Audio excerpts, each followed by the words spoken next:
Perhaps we need some outside universal threat to make us recognize this common bound.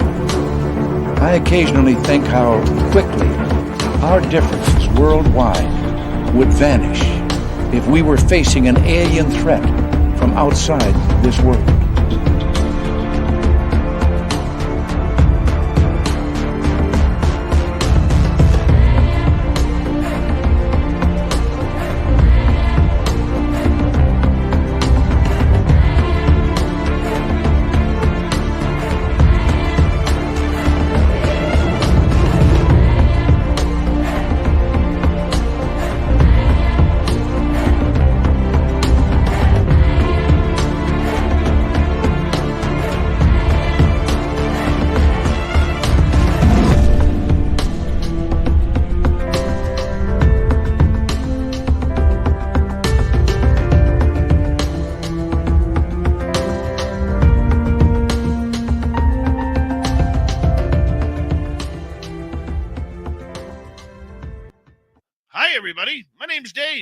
I host Spaced Out Radio.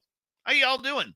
Tonight we are getting into UFO hotspots, UFOs, UAPs, UFO sightings, UFO everything with one of our great friends of this show, Craig Campobasso. He was on just a couple of months ago about his previous book about alien species, and we'll get into that and his new book, UFO Hotspots Compendium, because you got to have a compendium in the title. And you'll love Craig. If you've never heard him before, you're in for a real treat. Dirty Filth is back with his cartoons. And all of you coming on in, let's get right to roll call, shall we? Race fan in the gold medal position, Michael Morris, taking home the silver and B with a bronze medal tonight. Nightmare, how you doing? Michael Morris again, how are you? D. Cohen, Dutch Hank, Donna Spencer, John Hinoyosa, Brown Dwarf, nice to see you all here. Thank you for coming on in. Data Derivations is here. Data will be signing autographs after the show. Line up to the left of the studio if you don't mind. To the left of the studio. Let's move on here. Dogface Simon, how are you, buddy? Good to see you. And there he is, everyone. Ladies and gentlemen, it's Doug Shelby. The Doug Shelby has officially arrived. Desert Rat, how you doing? Kathy Evans, nice to see you. John Swan. Human Carl is here. Not to be mistaken for Alien Carl, a great veteran of the United States. Human Carl, thank you so much for your service. You are a hero among heroes, my friend. Dirty Filth, Alien Critter, how are you? Thanks for coming on in. Werewolf is here. Werewolf will be signing autographs after the show as well. Light up to the right of the studio, to the right of the studio. Huckleberry Charles, Millennium, Lisa C., how are you? Reverend Keith, may I get an amen from you, my man? Hope you're doing well. Delta Tessacat, you changed your picture. How you doing, man? Good to see you. Cosmic Fleur, Glenn Dennison, The Lazarus Project, Ozzy, oi, oi. Thanks for all you coming on in. There's President Zaddy and Evan Walters. How you doing? And let's see, who else do we got? Jeff Perry, Sibylla Irwin, welcome to SOR Chat. Thank you for joining us. And there's Michael Gutierrez. If you wave to him, he will always wave back. Good morning, Chris Mo in Austria. How are you? W. David Page, Jeff Steve Garvey. He'll hit a home run for you. And who else do we have? Crave Dog Ollie. How you doing? Good to see you. Ivan, nice to see you. Hi, Mennonite Abe. Nice to have you back. TMI, it's always a pleasure, buddy. And there's my Jenny. How are you? I hope you're having a wonderful night. Hi, Dirt Road. Aunt Edna, how are you? Thank you for joining us as we continue on with roll call here. And Pam Harris, thank you for coming on in. And we're caught up for right now. Excuse me. We are caught the hell up. Oh, there's Gong Show jumping on in. The amazing Kira, thank you for joining us. As we're going to get the radio side going right now. Don't forget to give us a thumbs up, thumbs down, thumbs sideways. And if you are new, hit that subscribe button, ring the bell, because we are literally here 7 days a week for your listening entertainment. And the store is open. Go to spacedoutradio.com. You can grab your swag right there and make it happen. And let's see here. What else are we doing here? Well, I'm going to take a sip of water because I'm kind of thirsty.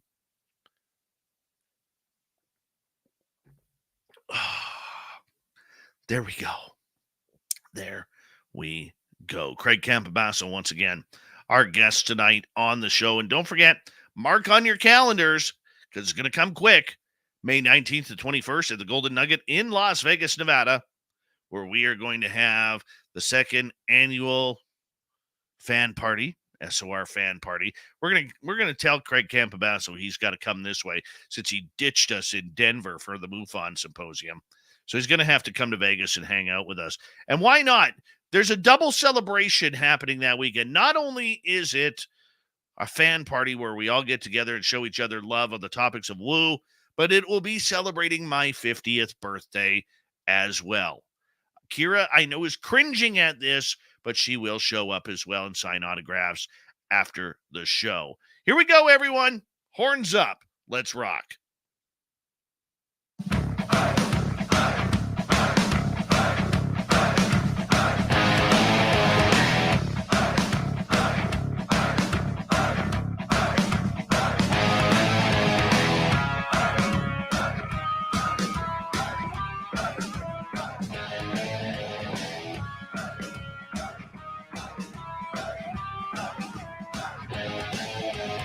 From the mountains of central British Columbia to you listening around the world, this, my friends, is Spaced Out Radio. I am your host, Dave Scott, sitting in the captain's chair of SSOR headquarters. We welcome you to tonight's show on our terrestrial affiliates around North America, digitally on TalkStream Live, Revolution Radio. Why did I say Revolution Radio? We haven't been there for a while. They're bad. Odyssey Radio and KPNL. All of our archives are free. Join us at youtube.com/Spaced Out Radio. Do old Davey the favor. Hit that subscribe button. You can follow us on Twitter at Spaced Out Radio, Instagram, Spaced Out Radio Show, and on TikTok at Spaced Out Radio. Our website, spacedoutradio.com. We have a plethora of features for you. Rock out to Bumblefoot, read Shirky Poo's Newswire, check out our swag as well. Tonight's show is brought to you by Chive Charities. Help make the world 10% happier by visiting Chive Charities today. You can find them on our website. We're going to get all into the woo with our good friend Craig Campobasso. He's got a brand new book out, and I'm telling you, UFO Hotspots Compendium, and there's extra titles on that, but I like the main title. That's just, we'll get into, Craig can explain it here momentarily. I'm telling you, he may be freshly shaven, but this man wears a poor boy hat like no one else. No one else, and I love it. And so excited to have Craig back on. And also, coming up in hour number 3, the Swamp Dweller is back for another spooky story. We got Super Duke coming in with the Cryptid Report. It's Dave 101 night, and Shirky Poo has the news. All right, let's get right to it, shall we? Let's do this. Multiple award-winning filmmaker and Emmy-nominated casting director Craig Campobasso was 15 when he started in the entertainment business. His young acting career was off to a great start. He landed his first national commercial for McDonald's chicken sandwich and spoke his first line of dialogue on to Tuesday Weld in a MOW, movie of the week, I believe that might be. Craig directed, wrote, and produced the short film Stranger at the Pentagon, which was adapted from the popular UFO book offered by the late Dr. Frank E. Stranges about Valiant Thor. He's got a brand new book out called the UFO Hotspot Compendium, all the places to visit before you die or are abducted. I mean, hey, or are abducted. I mean, he's making it sound like we all got some aliens. All got some, and maybe we do. It's coming out in a couple of days. This could be a good one for your library. And we're going to have a lot of fun with Craig tonight because he is just an absolute blast. Craig, you got some aliens or what? Let's just be honest. You got aliens? I got aliens. I got lots of aliens for you. I love it. I love the subtitle of the book. I didn't come up with that. The publisher did, and I thought it was great. I mean, it just, everybody gets a chuckle out of that. Oh, I think it's absolutely wonderful. It tells the truth before you die, or you get some aliens. Or you're abducted. You know, you just don't know. Yeah, and originally the book was called UFO Bucket List. Like the entire time I was writing it, that's what the publisher sort of called it. and then we all sort of were like vetoing that. No, that's not good. That's not good. So anyway, we came up with a UFO hotspot compendium because really the book's about hotspots, right? Beautiful. Yeah. Anytime you get to come on the show, it's always a big thrill for me. You're one of the great people in this game, and this game has become very political. It's become very choosy on picking sides. Yeah. But people like yourself have really been able to stay out of that, just concentrating on what you're doing and what you're working on without bias, without political affiliation, Right. without trying to get into it. Craig, how have you been able to keep your focus considering all the rashness of the UFO world the last couple of years? Well, I think I sort of learned all of that just by being in the film business my entire life, because film sets and film, being a department head like myself, a casting director, it's extremely stressful. And after several years of doing it, I said, this is like crazy. What am I making myself crazy for? Everything's going to get done anyway, so you might as well relax and just take it a day at a time. And so producers and directors started noticing that, and they're like, how do you stay so calm? How do you stay so calm? So in the UFO world, exactly what you said is how I've always felt is we're just delivering information that the public may or may not want to hear, but I'm not going to be biased about it. I'm going to let everybody else make up their mind and tell you exactly where the information came from. Like in the ET Species Almanac, right? Most of the stories actually came from real contactee cases that I was able to get the information through the publishers or the actual contactees as well. And in the UFO Hotspot Compendium, don't you love the little great little car that the alien's driving? We call her Snake Girl because she was on the original cover of the ET Almanac. But they had a MUFON when we decided to write the book. We had him send out to all the MUFON state directors to nominate their favorite UFO hotspots. So I got them all in, compiled them, had a few of my own, and that's how we compiled 35 places to visit.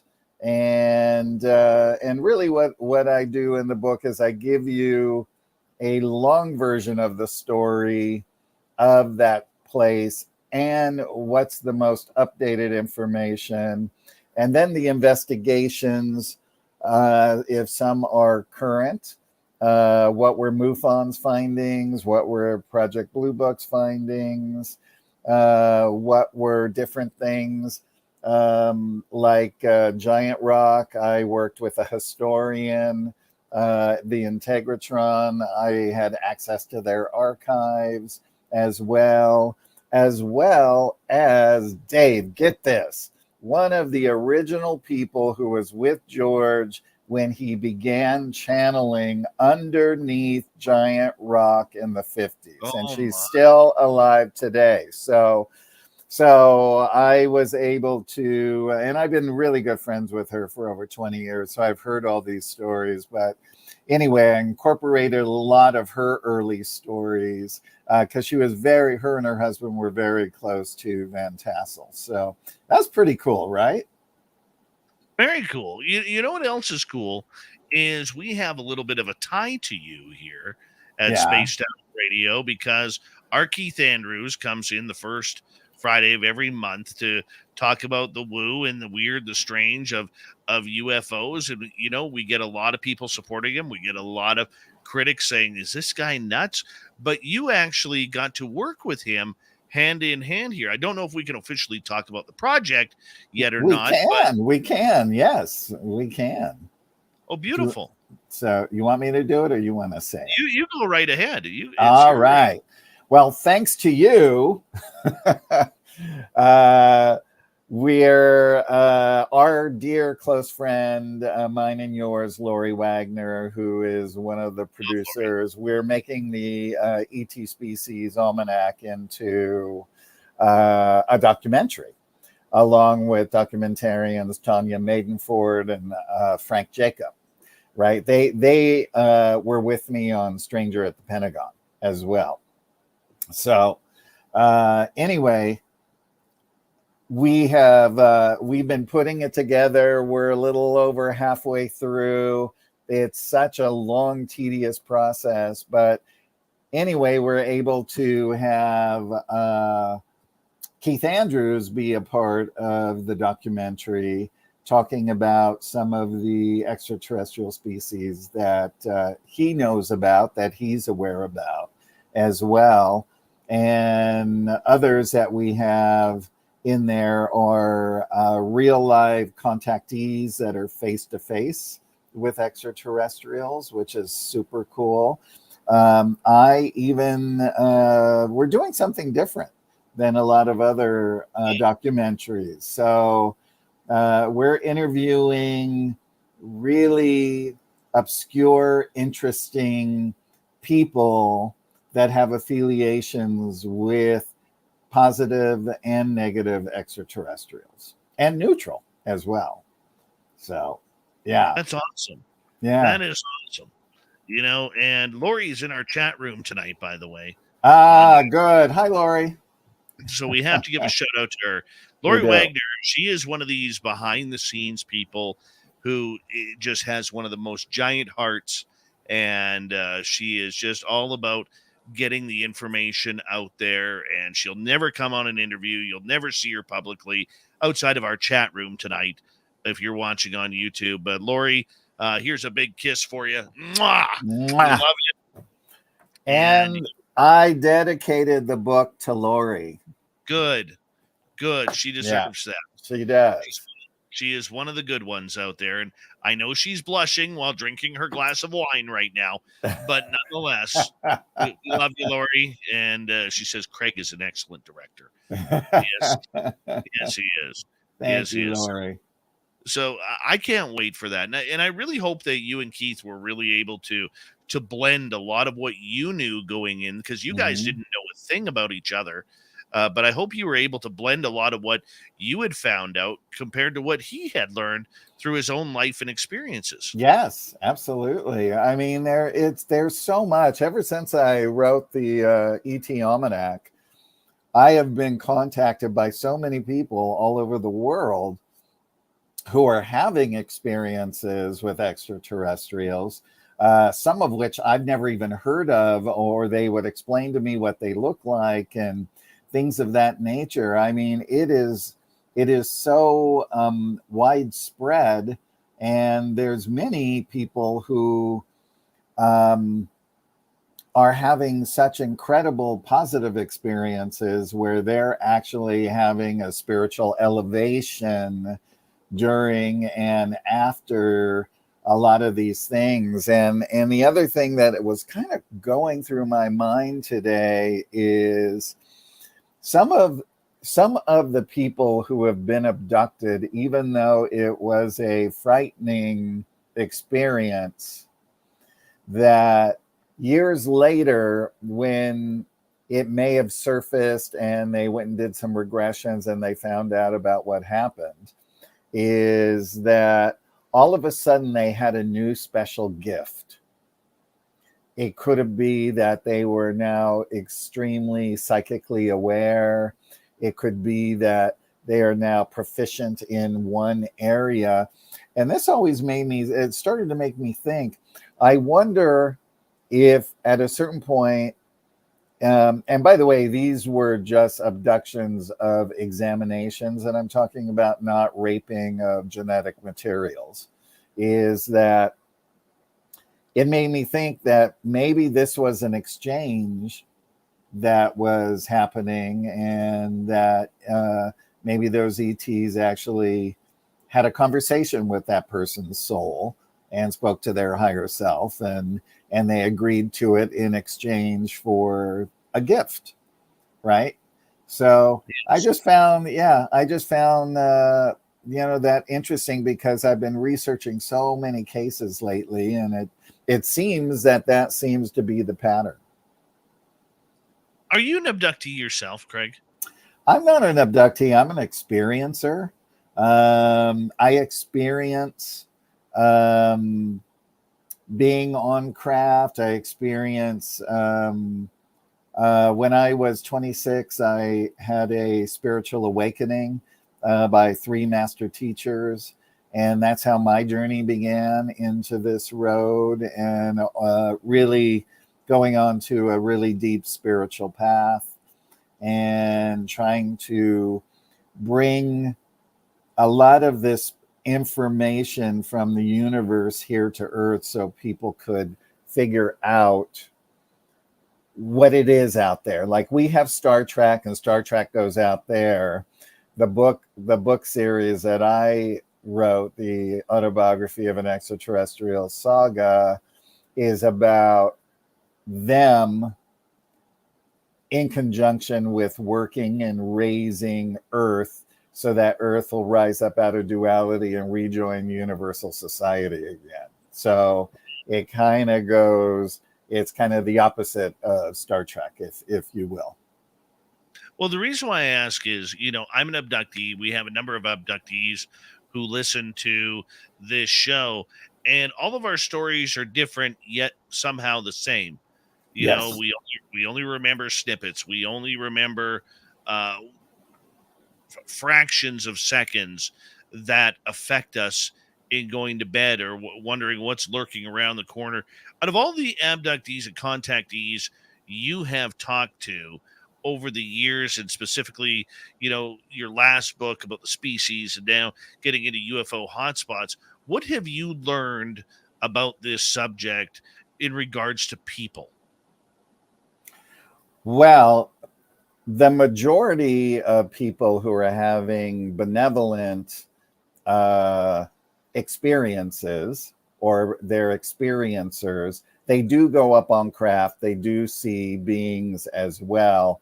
They call it abductions. I call it being an experiencer. I think an abduction, I put it in the category, is it's against your will, and they're taking you against your will and doing things to you against your will.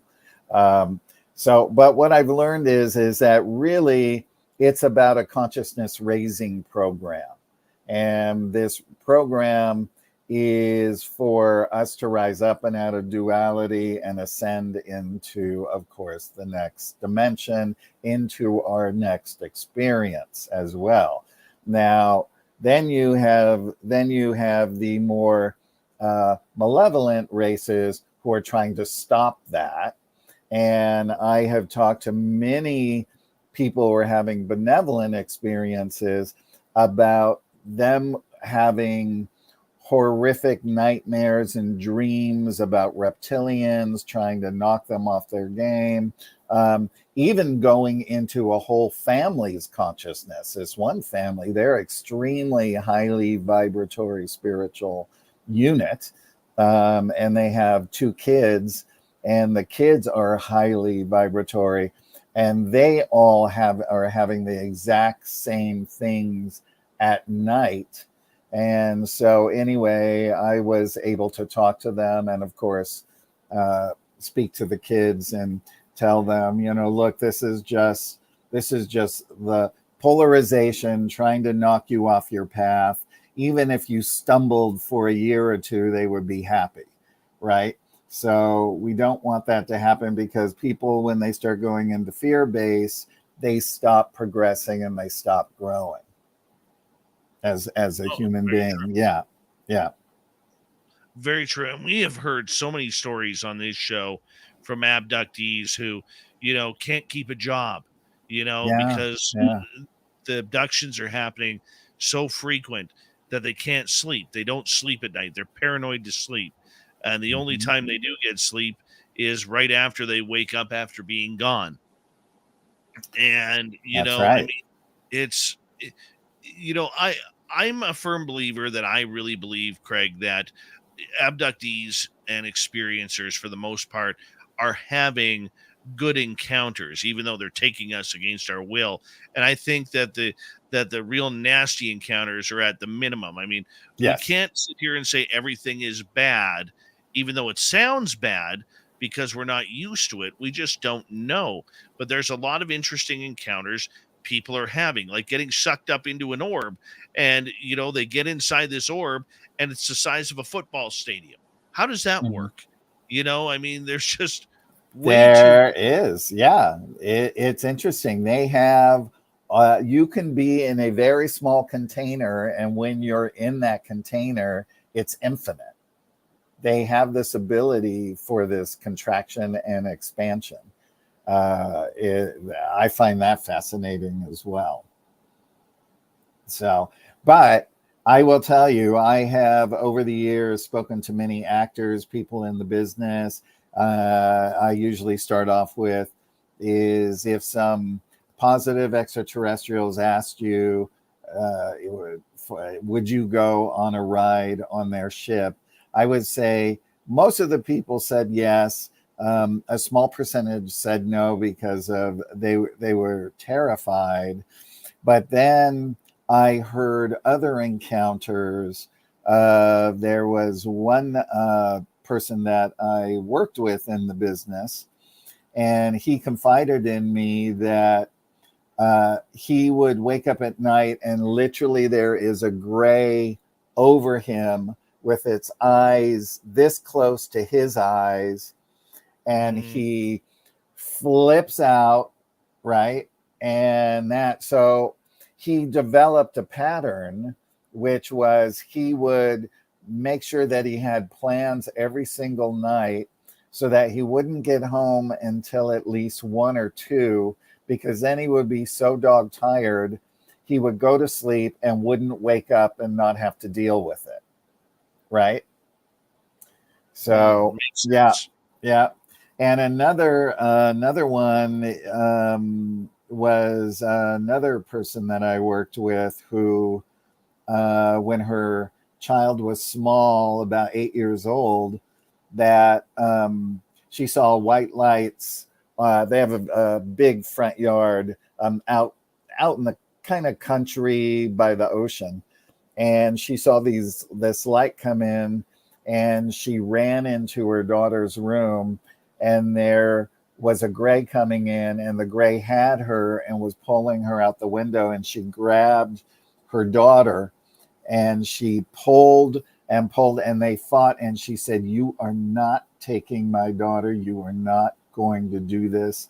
And they relinquished. Now usually they will come back, right, at a certain point, but she forbade them, and she actually did a lot of spiritual work and that kind of thing about putting up protection and things like that around her daughter as well, and that they never did return. Wow. Yeah. Wow. Yeah. So there's a species right there that respected the mother's wishes. That's true. That's true. That's true. So you could look at that as a negative, but also as a positive as well. Right. I can only imagine what that must have been like walking in there and seeing that. And the interesting thing is the neighbor came over the next morning and said, "We saw this saucer land on your front lawn. We saw it." Oh. Yeah. So. Oh. Yeah. That's good confirmation right there. Right there. Craig, I'm going to get you to hold on right there. Okay. Because we're going to go to break here at the bottom of the hour on Spaced Out Radio. And when we return to the Mighty SOR with Craig Campobasso tonight, we are going to learn more about his brand new book, The UFO Hotspot Compendium. Oh, it's a great, great book. Anything done by Craig is just so masterfully done. It's great to add to your library. Check out his documentaries online as well. Spaced Out Radio continues right after this.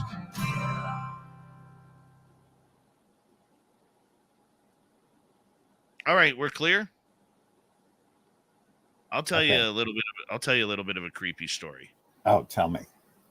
When my son was 6 months old, he was taken with my partner. Oh, And wow. and she recalls him crying on this. She said it was just like a nursery where they put him on this.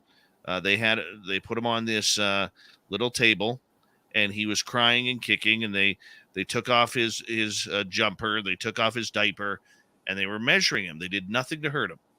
And then it happened again when he was 18 months old. Same thing. My partner went with him, and she asked what they were doing to him because he was crying and cold and shivering from the being on the metal table. And they said, "Don't worry, this will be the last time this happens to him." And he hasn't been taken. Wow. Yeah. It's amazing. I think sometimes I really think when you are a starseed that where you come from, they come and they watch after your family line, and they check on you. And I think they also, if something is wrong, that they can help heal you and do things of that nature. I've had that happen to me. So, yeah. It's, my little guy, I've watched him see things paranormally happen. Yeah. Oh, when he was about 4 or 5, he scared the hell out of me. Like, literally. I have this island coming off of at the end of my kitchen, and it was right before I was putting him to bed, and he was eating. It was a weekend, and he was eating cereal, and he's sitting at the full end, and I'm to his right, and we watched these from my living room into my kitchen and then out my window. These giant, I call them captain's bars. Like the military captain, Mm-hmm. they have the bars, but they were about a foot long each. Okay. And they moved right through my dining room into my kitchen and then went right out the window. And I'm watching as I'm looking at this. I got my son who's now put his spoon down and he's looking right at it. And I said, "Did you see that?" And he goes, "Yeah." He goes, "What was that, Daddy?" And I'm like, "I have no idea." And then he went back to eating his cereal like a 4 or 5-year-old would. Yeah. 2 minutes later, Craig, God is my witness. He puts his spoon down and he starts crying, like temper tantrum crying, totally out of control. Mm-hmm. And I look at him like, "Buddy, what's the matter?" He turns, he looks at me, and he goes, "You're going to die soon, and I don't want you to die." Oh. Oh my God. Yeah. And I will tell you that my entire body froze when he said that. Wow. And I was like, it freaked me out. It freaked me out. So for the next 3 weeks, man, I literally covered myself in styrofoam and those air bubble wrapping. Yeah. Yeah. We all like, oh yeah, man. I wasn't taking any chances, no chances whatsoever for the next few weeks. Oh my God. Yeah, my boy has seen some other stuff too, like. We've caught him staring at a door and watching shadow people walk by, and Mm-hmm. yeah, it's yeah. It's amazing. It's amazing. Lori and I were once in a room in Sedona, right? Yeah. And at night, the light just turns on, turns off, and then about a minute later, it turned itself back on, right? Lori was sleeping. And so I went up to the front desk in the morning and got some coffee, and I said, hey, by the way, the lights are turning on and off. And they said, oh yeah, we have a few ghosts here. They do that. I gotta get you to hold on, Craig. We got 10 seconds. Thank you, Simon and Edna, for the super chats. It's a wonderful way to support what we do. Thumbs up, thumbs down, people. Let's do it. Here we go.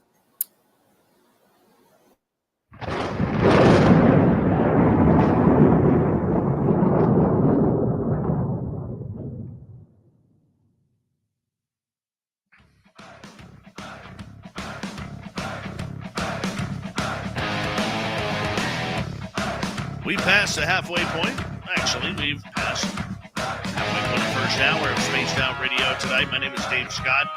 Good to have you, each and every one of you, with us tonight. I want to remind you that if you've missed portions of this show or others, check out our free archives at youtube.com/Spaced Out Radio. Do old Davey the favor, hit that subscribe button. Our website is spacedoutradio.com. We have a plethora of features for you. Rock out to Bumblefoot, read Shirky Poo's Newswire. Check out our swag as well. Follow us on Twitter at Spaced Out Radio, Instagram at Spaced Out Radio Show, and on TikTok at Spaced Out Radio. TikTok, that is, not TikTok. Boy, I can't talk today. This better improve before I hit the thought of the Dave or Dave 101 or whatever the hell we call it these days. But Craig Campobasso is our guest tonight, author, researcher. He's got a brand new book out, and you're going to want to add this one and his previous books to your library. It's called the UFO Hotspot Compendium, and it says all the places to visit before you die or are abducted. Friggin' love this. Absolutely love this. Craig, welcome back.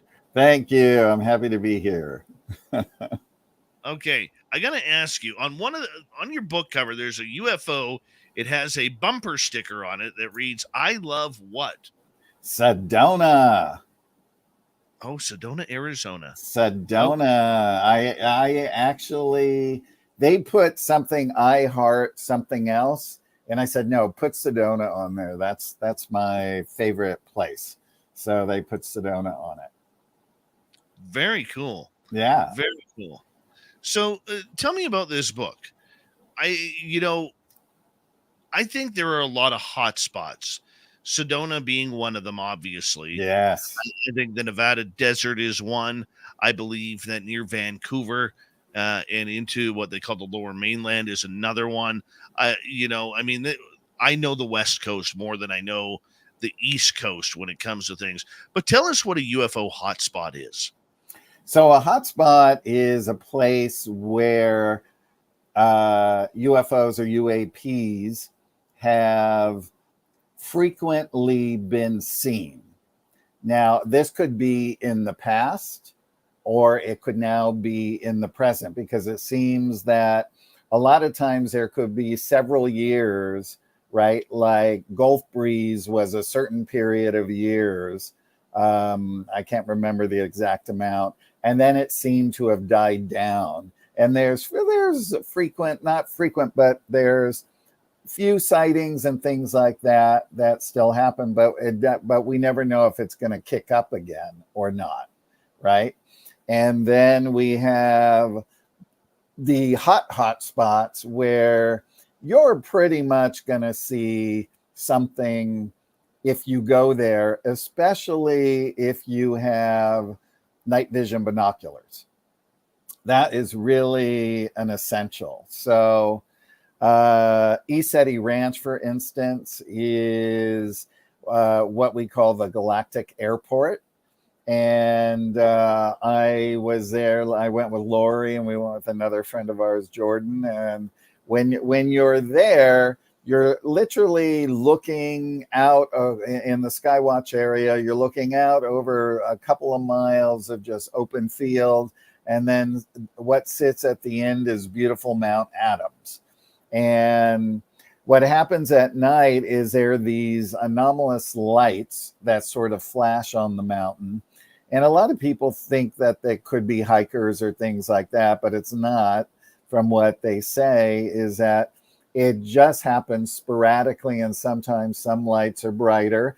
It's the same phenomena as the Marfa lights, and the same phenomena that happens at Skinwalker Ranch on one of the giant plateaus that they have. They have anomalous lights that they have captured repeatedly. So for instance, so at ECETI, what happens is they have one pair of night vision binoculars. If you can bring your own or rent a pair and bring them, I would suggest that. Or if not, just bring a regular pair of binoculars. And when they'll have a sky pointer, a laser pointer, and they'll look and they'll find it and they'll point to it, and then they'll mentally talk to it out loud and say, move to the left, move to the right, and you actually see it moving. So we know that it has intelligence behind it. But the fun thing is for everybody in the Skywatch area is when they say power up, and then the ship goes really bright, and it brights up like a big star, and you see all these colors sort of flashing off of it as well. Now, sometimes you can see through night vision one or two going across the sky, and you know that it is because they are very high up. You can't see it with the naked eye like you can see planes, right? So the same in Sedona. Sedona is just all of Sedona is a hotspot, literally. Every time with night vision binoculars, I have seen 1, 2, or 3 crafts grouped together, just hauling across the sky, literally hauling. You can't believe how fast they're going. So what's also cool about the book is you get the story, you get the updated story, you get what happened through the investigations, what was the final outcome, what is the current outcome. And then I give you all the things to do when you're in that particular space or place.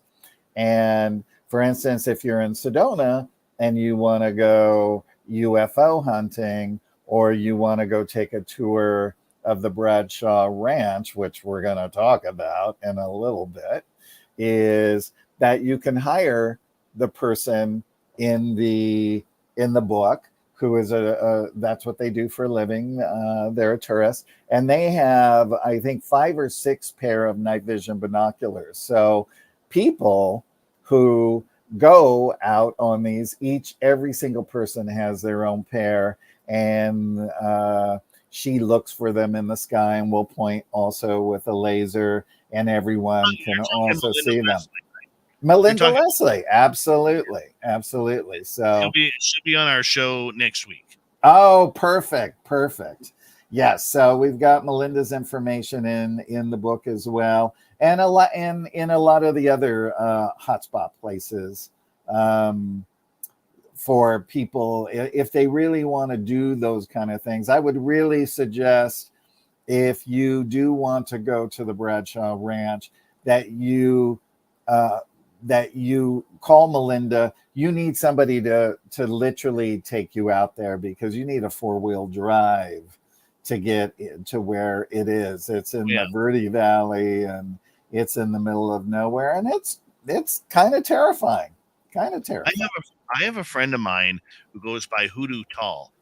Yeah. And he actually just did a documentary on the Bradshaw Ranch, where they literally found Sasquatch tracks and dinosaur tracks. Like we're not talking like dinosaur tracks that have been sitting in the ground for millions of years that have, that are just part of the ground. We're talking what looks to be, giant, like 14-inch, three-toed clawed, like raptor type of prints. I mean, there's some scary, weird stuff going on. There is. And although the ranch is dilapidated now and nobody is really on the property, when the Bradshaws lived there, Linda Bradshaw, Bob's second wife, I believe, or third wife, she actually started experiencing phenomena. Bob himself saw a ship land in the middle of the day right there in the desert. Now, mind you, he bought 140,000 acres. That's what his property land was. So he's in the middle of the boonies, right? And so he builds the ranch, and he's a cowboy, and he starts doing rodeo shows and cookouts, and he builds a saloon that's attached to his ranch house where people gather for music and drink and all kinds of fun stuff. Now, one of my longtime friends for 30 years, she actually worked at the Bradshaw Ranch, and she was the one who started telling me all of the stories before I heard it from from Tom Dongo, who's a UFO researcher there in Sedona. And so she said, I always made sure I was in my car and back on the main road before it got dark. She said, I would never stay there when it was dark. She said, it was so scary. I did go there with her once.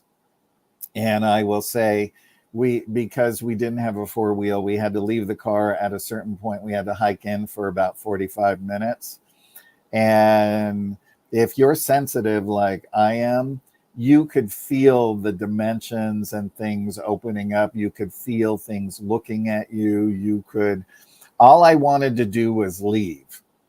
That's how terrified I was. And then when I went back and I learned a whole lot more about it, is during those original investigations with Linda and Tom Dongo, is that Linda also had a 20-year-old son from a previous marriage.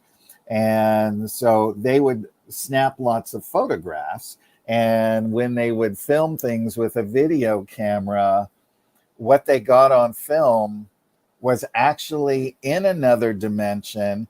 And in one of the videos, there was a dinosaur. And they caught other just strange things. It's like the veil of the dimension is so thin there that if you had a cell phone now and you held up your cell phone, you would actually see if something was coming through, you would see it on your cell phone. You could even hold up a regular piece of glass and see it, right?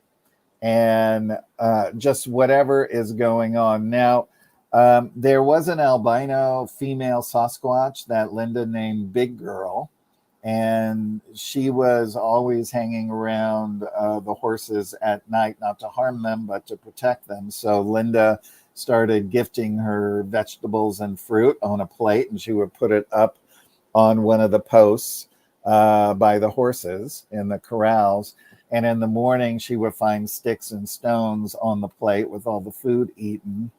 And so this became this ritual. And Tom had called her and said, be really careful because one of your mares is pregnant. Grays have been stealing the mare's fetuses on other farms, on other ranches. And so she truly believed that Big Girl was there to protect her mare that was pregnant. And she did find white hairs. And another time when they were videotaping, they actually caught Big Girl walking, albino Sasquatch, with a flying saucer above her. No way. Right. And here's another thing that made me think today. So there's a phenomena that is attached to Bigfoot, and people will see this light go like this in the distance in the forest, right? And they don't know what this anomaly is. And we kind of know that from what the lore is that they are paranormal beings. I'm wondering if they're flashing in and out, if that's what those lights mean. Right? I don't know either, but that crossed my mind today because I was watching the Bigfoot show before I came on your show, Bigfoot Expedition, right? You know, I always love it when they say Ronnie and Maria are walking through the forest, and they think they hear a Bigfoot. And it's one of my fun. I love that show. Anyway, so that ranch had so much stuff going on. Now, another time, Linda's son. Now, one of the oldest houses in Sedona, it was this homestead that they built the ranch right next to. So it's if you ran really fast from one to the other, it would probably take you 5 seconds, right? So the son is staying with his girlfriend in the homestead house, while his mom and Bob, her husband, are in the big house. And it's the middle of the night, and he sees lights all of a sudden, and he peeks out the window and he sees a bunch of little grays wandering around the property. And he is absolutely petrified. He wakes the others up. She had her little girl with her, wakes them up. They're watching to see where they are. And the minute that they didn't see them anymore, they ran to the big house. They woke Linda up. She got up. She made some coffee. They sat in the living room, and the living room had windows, right? And the drapes were open. And all of a sudden, the gray literally is right there in front of the window. So they had this kind of stuff going on. Their dogs would bark at night, and she would go out there, and they would be surrounding something, looking up and barking, and she didn't know what they were barking at. And then she would hear hissing, like this really horrific hissing. And so she would gather the dogs up, bring them inside. And when she went out the next morning, what she found were reptilian footprints. Yeah. That is scary. It's scary. And her son used to hike that property. He had a lot of missing time as well. There's an alligator tree. I actually put a picture of the alligator tree in the book. It sits sort of between the homestead house and the ranch. And it's called the alligator tree because of its bark, and because it looks like an alligator skin. And this is, Linda said that this was a portal. And this portal, that she said that negative and positive experience beings would come through. And sometimes she would see them and sometimes not. But she said when the negative ones came through, like one time they heard like a lot of noise out by the cars, which are parked right in front of the ranch. And they went and looked out. They even took pictures of it.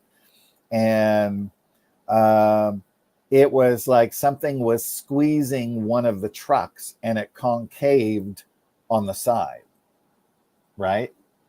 And when they took pictures, there was this white in one picture and blue in another picture that was surrounding the craft. So these negative things would keep happening once they knew that a negative entity came through the portal.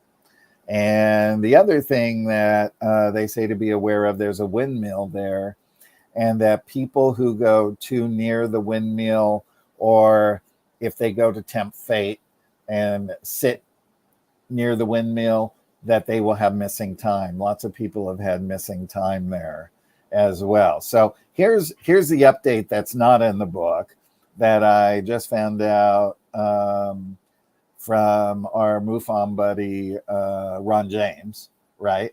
So Ron, he put some cameras out there just to see what he could get. He put them, around the ranch, and he left them up for 3 months.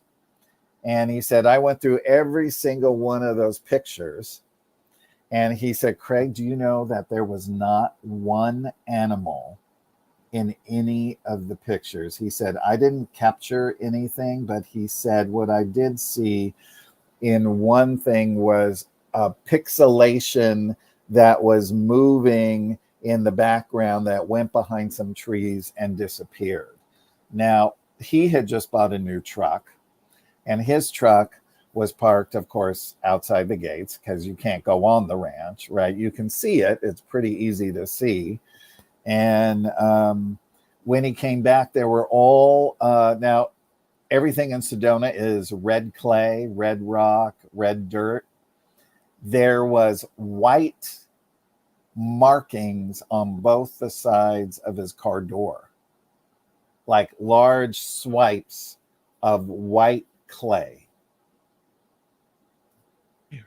Weird. I mean, go figure. I mean, I don't even know what that means. I don't think many of us do. I don't think many of us do. We don't.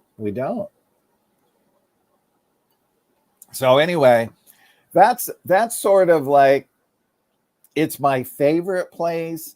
It's a frightening place, but you almost can't stay away because you want to know what's really going on there and what's happening, and even the animals know to stay away. That's what I found interesting, right?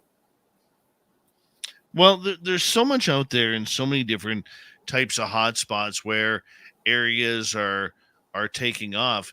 And it's funny because I was talking to a psychic lady who communicates with Sasquatch. Her name is Robin McCrae, and she is so talented. So talented. You would love her. And she was telling me the other day, because I have a Sasquatch gifting site out here in the forest, and all of a sudden we've started seeing UFOs around there. And she is saying that a lot of the cryptids now are kind of hiding more in the forest because there's a UFO increase in the skies around their territories. I mean, it sounds so far-fetched. It really does. But I can tell you, man, we've gone back to our gifting site 4 Saturdays in a row at night. Right. We were there the first time, we saw fairies going through the trees. Mm-hmm. Second time we were there, the UFOs were there. Saw a couple of them, including a triangle. Third time we were there, we just had a barbecue. Roasted some hot dogs on the open fire and, kind of tried to make peace with the area. We were there last weekend, Craig. I tell you, the minute we hit that logging road, I was seeing pareidolia of alien gray heads everywhere along that road, in the trees, in the rocks, in the dirt. It was freaky. And the other 2 adults that were with me were feeling the exact same thing. And we put it this way. We were there for 40 minutes, never stopped my vehicle, never let my boy out of the car or out of the truck. And none of us ventured more than 20 feet away from the truck because the energy was absolutely freaky. Yeah, freaky, and you just had to stay safe. You had to stay safe. Oh, yeah. Yeah, it was. Man.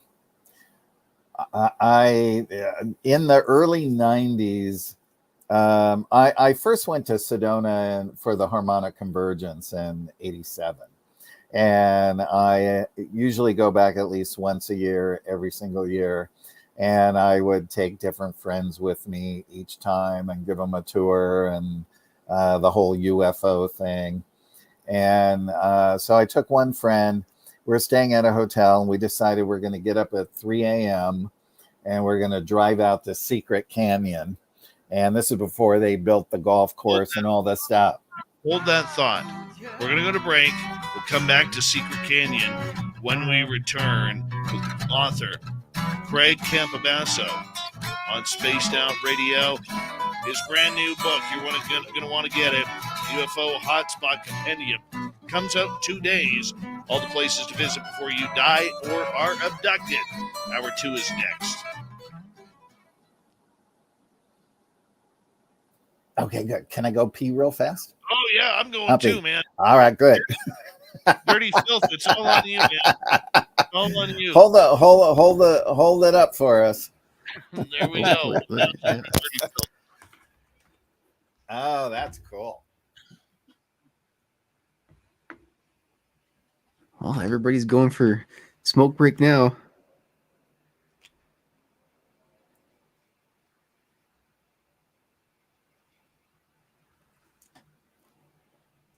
See if you just got yourself a. Oh, hey, Mark Sanchez, how's it going, buddy? Your artwork's still right in front of me, man. So every time I come in here, you're giving me that inspiration.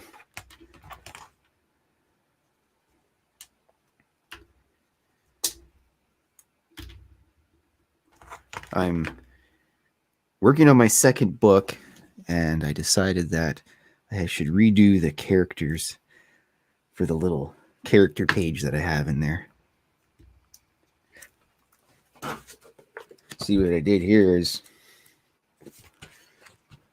got a whole bunch of characters and junk.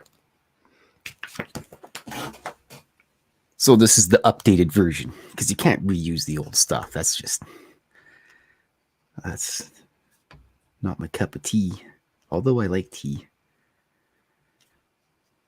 So the new character that I've put in, I'm adding to the book so far is Nightcrawler, because I've ended up drawing Nightcrawler a whole bunch.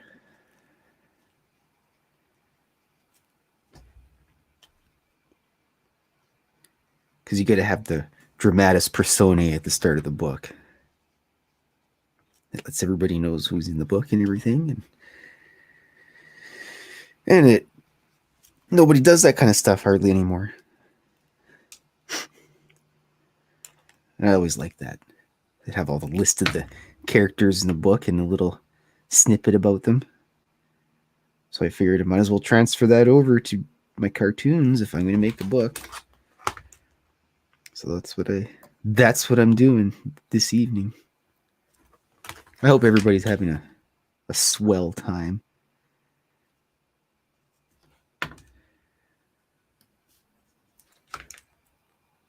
Oh yeah, the Kentucky Goblin. His big bulging eyeballs and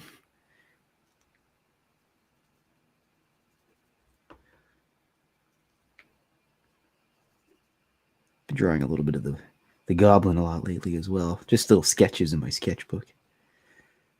Or I went to work convention thing earlier this week, and of course I had to draw a picture of the Mothman, and I left it on the table. So that was actually pretty neato. There was a lady there, and she had a Falcon Lake shirt.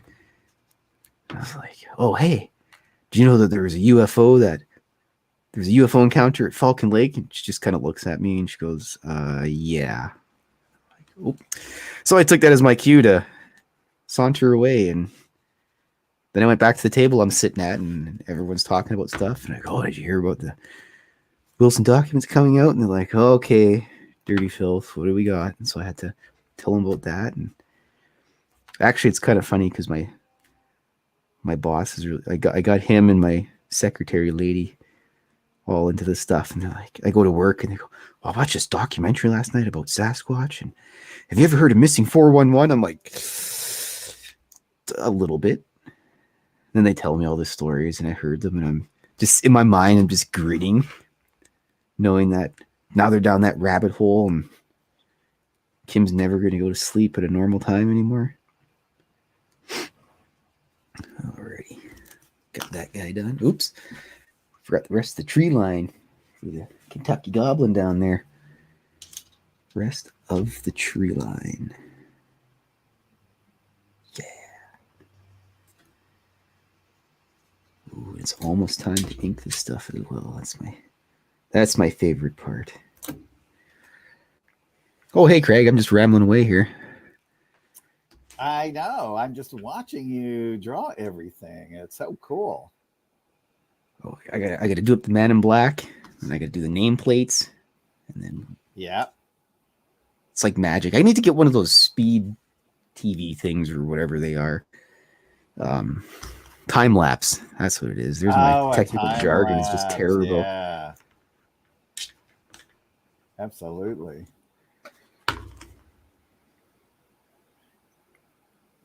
The Man in Black's got that old fedora thing, and he got the little card stuck in the top. That's what I Yeah. always think about.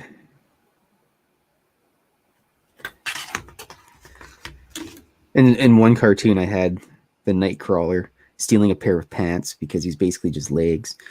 And then the Man in Black catches him. He's like, "Hey, you're gonna have to return those trousers to where they're from." Mm-hmm. Hey, Klaus, where's the Vegas thing? What hotel? I believe it's at the Golden Nugget. Golden Nugget, and that's May Yes. 19th through the 21st of next year. Yes. You got to come. You got to come. Yeah, no, me and Lori are coming. I'm just texting with her. Oh yeah, she was Yeah. supposed. Lori was supposed to make it, but last time, but something popped up at the last minute. She couldn't make it. Yeah, well, we're both coming for sure. We're just texting Good. each other now. So Good. We need you there. Want to say a big thank you to Science Bob, Simon times 2, Jenny, Donnie, and Edna for the amazing super chats. It's a wonderful way to support what we do on this show on a nightly basis. And we're going to continue on with hour number 2. Do us a favor, give us a thumbs up, thumbs down. If you're new, hit subscribe. Here we go.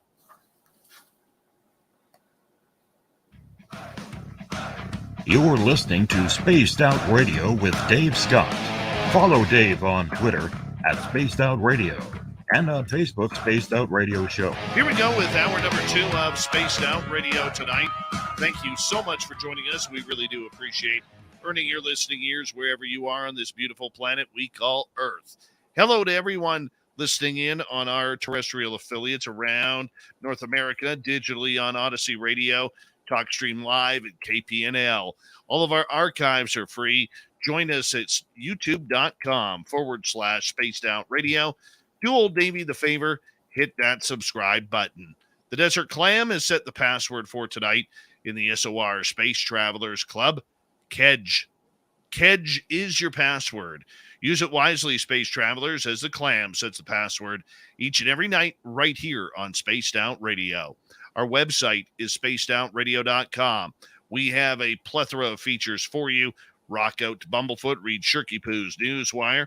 Check out our swag as well. Follow us on Twitter at Spaced Out Radio, Instagram at Spaced Out Radio Show, and on TikTok at Spaced Out Radio. We continue on tonight with author and movie director Craig Campobasso is here, and he has a brand new book out, which is called UFO Hotspot Compendium. All the places to visit before you die or are abducted. Craig, thank you so much for joining us, my friend. Good to have you here. I always say that last bit just like you do. I love it. Oh, it's so much fun. So much fun. We're talking hotspots here. What makes a hotspot? And we really focused on Sedona, Arizona in the last half hour. But there are hotspots all over the world. And you kind of bring a number of them together here in the UFO Hotspot Compendium. You know, what are people seeing in these hotspots? Give us some stories.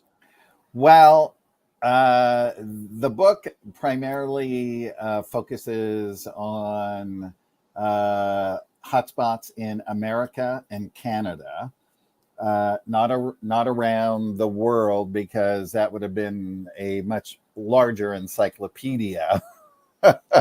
So they decided to keep it simple. But what's interesting is, besides seeing multiple craft, a lot of time paranormal activity is also in a hotspot, as in Sedona. Again, I in '98, when I was on Bell Rock and had photos taken, a friend was snapping them, these gigantic orbs of light that were milk white with all these patterns going through it, were literally almost as tall as I was, and one of them was actually bumped up against the whole side of my body.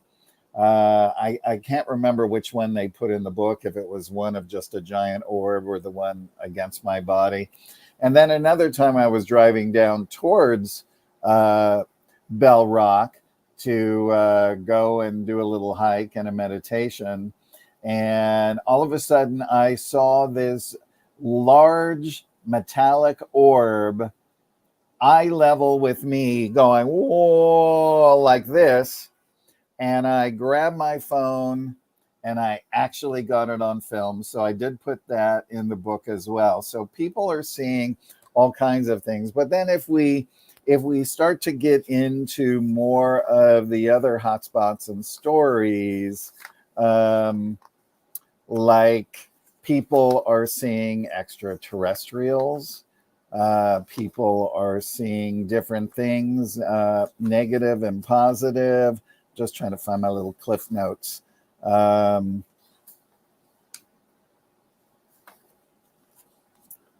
And so, for instance, where'd it go? Where did it go? Anyway, but some of the places, of course, some of the hotspots were, of course, where Betty and Barney Hill were, right? So if you want to take that little tour, you've got the coordinates and exactly where you can drive and go through there, things you can do in that town that are related to that. Also, something I didn't know is that Betty donated her dress that had chemicals and was torn, the bust of Junior, who is the leader, that she had done, and all of her other stuff to the local university. So you could actually go to the university and see these things in person as well, right? There are, we have the Pascagoula incident, of course, where everyone pretty much knows the Calvin Parker story. They actually, several years ago, did a dedication right on the pier where it happened that overlooks the site. So people can go there. And his story really was with these really strange looking robots. But there was, in one of the few things that I've ever heard of, it was an evil female alien that did horrific things to him, and that she was so hideous, he still to this day, all these years later, is not able to even speak it or think of it because it traumatized him so much, right? And I work closely with the publisher in doing his section, and of course I know Calvin and have spoken with him several times, but I dealt with Philip Mantle in England, his publisher, about all of the incidents. And he said the same thing, because I had asked Calvin and he said, Craig, I can't talk about it. He said, it just, and the same thing I asked Mr. Mantle, and he said the exact same thing that happened. So we do know that there are some of these negative experiences, and evidently she had visited him many times, because I was able to reproduce part of Bud Hopkins' regression with him years later, that this woman was visiting him throughout his younger life as well. And so when he sees her for the first time under regression, he is just sick to his stomach because of the horrific experiences that he's had with her. So that regression is pretty interesting. I put the highlights of it into the book. I always find those especially anything Bud Hopkins did back in the day, was amazing. He was just such a incredible researcher. And of course, I think he was Yvonne Smith's mentor as well. And she has taken over the reins beautifully with everything that she does. And so people are seeing all kinds of things as well. And San Diego's a hotspot all of a sudden. We give you a stretch of beach where most of UAPs and things are seen as well, where you can go and park your car and you can go UFO sky watching. People have seen many of them. People have seen them going in and out of the water in San Diego, in Santa Monica, and Malibu. I did have some friends that lived right in Malibu on the shore, and they told me that they would see craft going in and out of the water in the middle of the night all the time.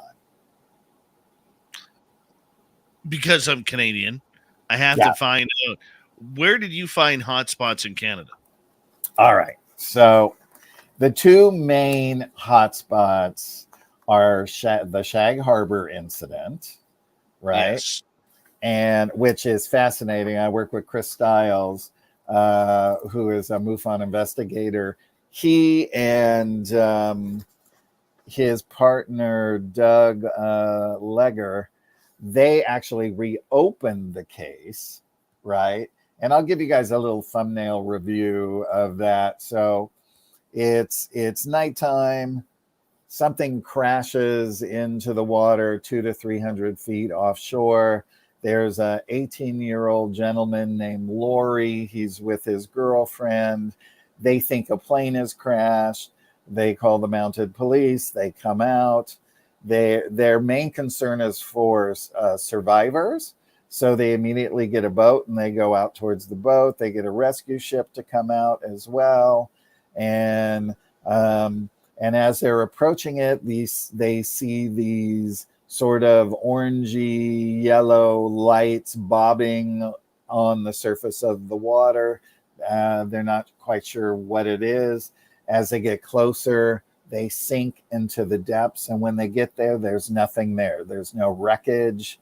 There's nothing. All that is left is the smell of sulfur and a yellow foam that is spread out over the whole area. And so I asked Chris, I said, Chris, what did they get some of that foam to test it?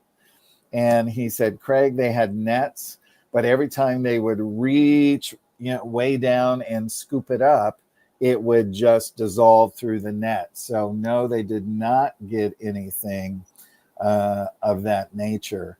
So they went back in and started to reinvestigate the incident. And they did that in 1993. And this is what's really fascinating, is the outcome of that. And I'm just going to kind of just give you a little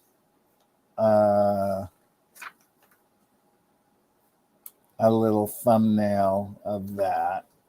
Oh, here, I think I have it here.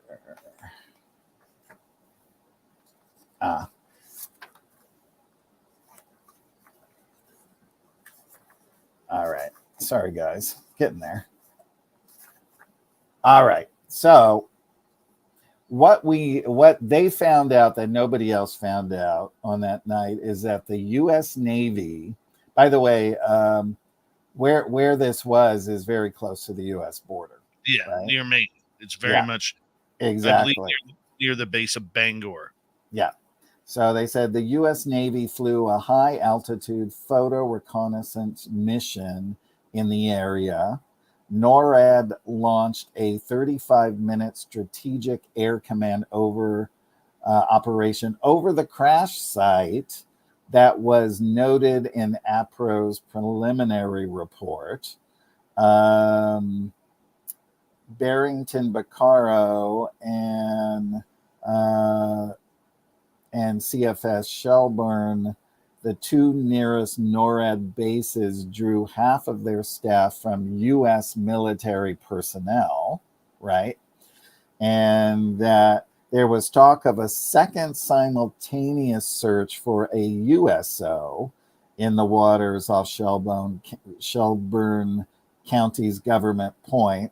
And this alleged search is not noted in the Canadian archival record, but an unrelated RCMP X-file that refers to the Shelburne operation. So basically, what they also found out is that they found that that craft had moved several miles away, and that the Navy put their ships over it because they weren't quite sure. And then at a certain point, they were going to go submerge and go down there and investigate it. But suddenly a second craft appeared and moved next to it. So they just observed the two craft for a week. And then it seemed to assist its sister craft. And then all of a sudden they moved out towards Maine, and they went up out of the water and back into the sky. Yeah, and the other part of that story, I don't know if you know, is there was allegedly Navy divers from the Canadian That's right. Canadian Navy That's right. who went in to the water to investigate this craft. Yes. And they allegedly said they saw two craft and beings working outside on the one craft. Mhm. And that story has never been confirmed, Right. but it is highly believed that it did happen. Right. Yes. Yes. So there is the whole story from oh, look at that. That's cool. So for our radio audience, our cartoonist Dirty Filth put a cartoon about the Shag Harbor incident with an alien wearing overalls saying to the Navy diver, "Hey buddy, do you have a spare flux capacitor that I could borrow?" Fantastic, Dirty Filth. Fantastic. That's awesome. Yeah. So so anyway, their whole updated investigation and everything into that case is there. And of course, the other one is Falcon Lake, right? And where Stefan, I'm not sure if I'm pronouncing his Stefan Mikulik. Thank you. Yes. So there was that one, but that seems, because it was also close to the U.S. border, that they believe that was an Avro vehicle. Have you ever seen the Canadian mint coins about Shag Harbor and of the Stefan Mikulik case? Yes, I have. And as a matter of fact, I tell people where they can get it in the book. You know what? We actually, Victor Vigiani, a famed Canadian ufologist, actually contacted the mint about this.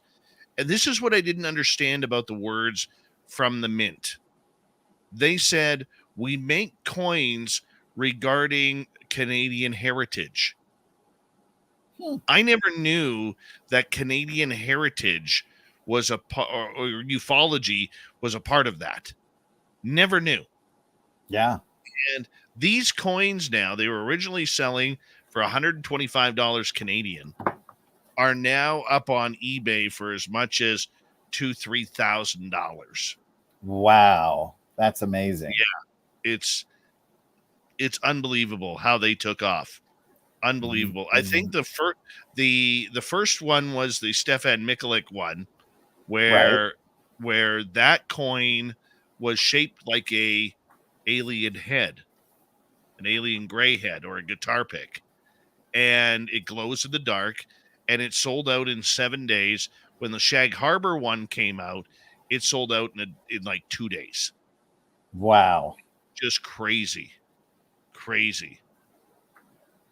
That's amazing. Have you ever, let me ask you this though. Have you ever looked into the UFOs of Vancouver?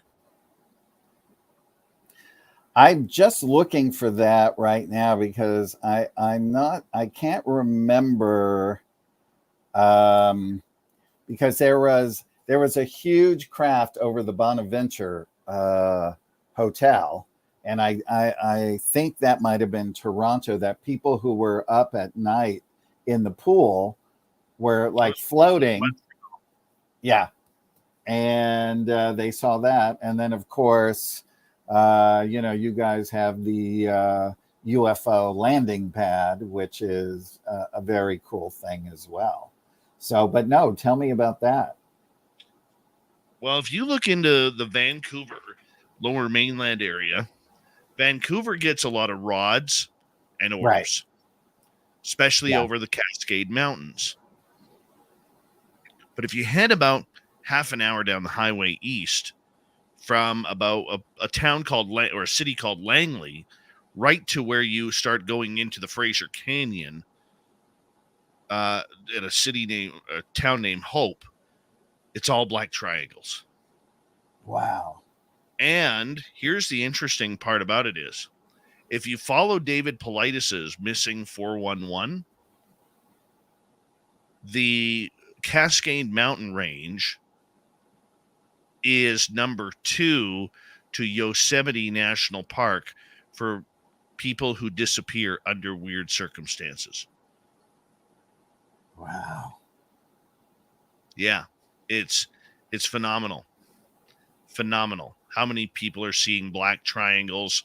How many people are disappearing and vanishing in the forest? I mean, there's something to it.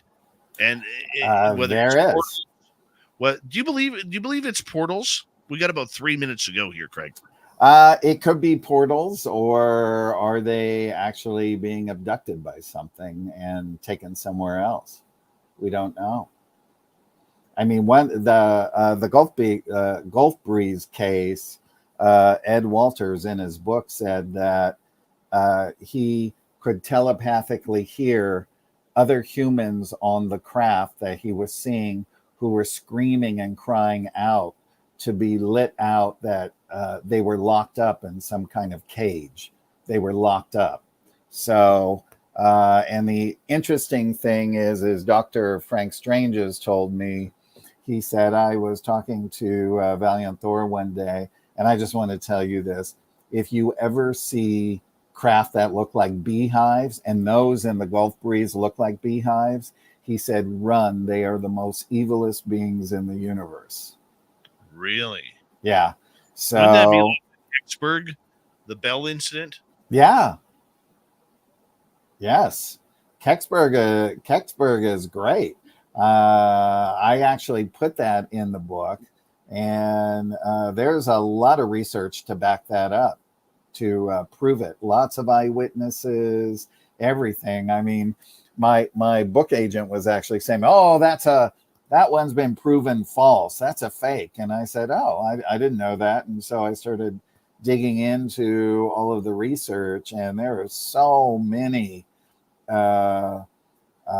people who actually saw it and saw the hieroglyphics, and it was an acorn shaped type of thing. Now we don't know if anything was in it. It could have been a probe, it could have been something of that nature, but it was big enough to fit on the back of a truck. Yeah. Unbelievable. Yeah. Unbelievable. It is so strange, a lot of these areas where people just vanish and go missing, and always seems to be in these UFO hotspots. And one day, Craig, I hope we get to that mystery. I hope so too. It'd be really fascinating to know really what's happening to them, or are they walking into some time portal and moving somewhere else? We don't know. I mean, we really don't know. I wish we knew. I do too. I wish we knew, my friend, because it's a difficult question that one day we are going to have to come head to head with on this story as we move forward. And I don't think a lot of people are ready for that. I don't think society is ready for that. And I don't even think most of us in ufology are ready for that. No. So when we come back from the break, Craig, we're going to continue talking UFO hotspots, but I also want to get into, because I would be remiss not getting into a little bit of Valiant Thor with you on Spaced Out Radio. Craig Campobasso, he'll be here until the top of the hour. Go to Amazon, get all of his books. It's a great time on Spaced Out Radio. Craig Campobasso for the next half hour. We'll be right back.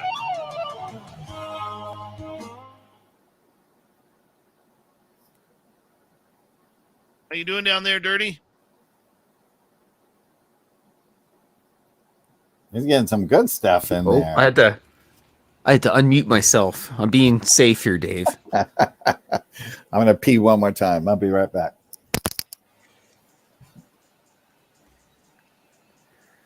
These are characters for the dramatis persona. Oh, good gods. Dramatis personae in my next book, Dave.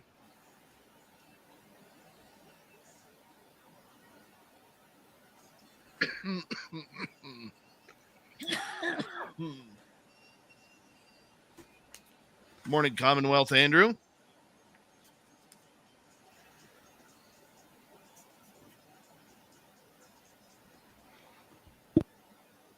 You having fun yet, Dirty?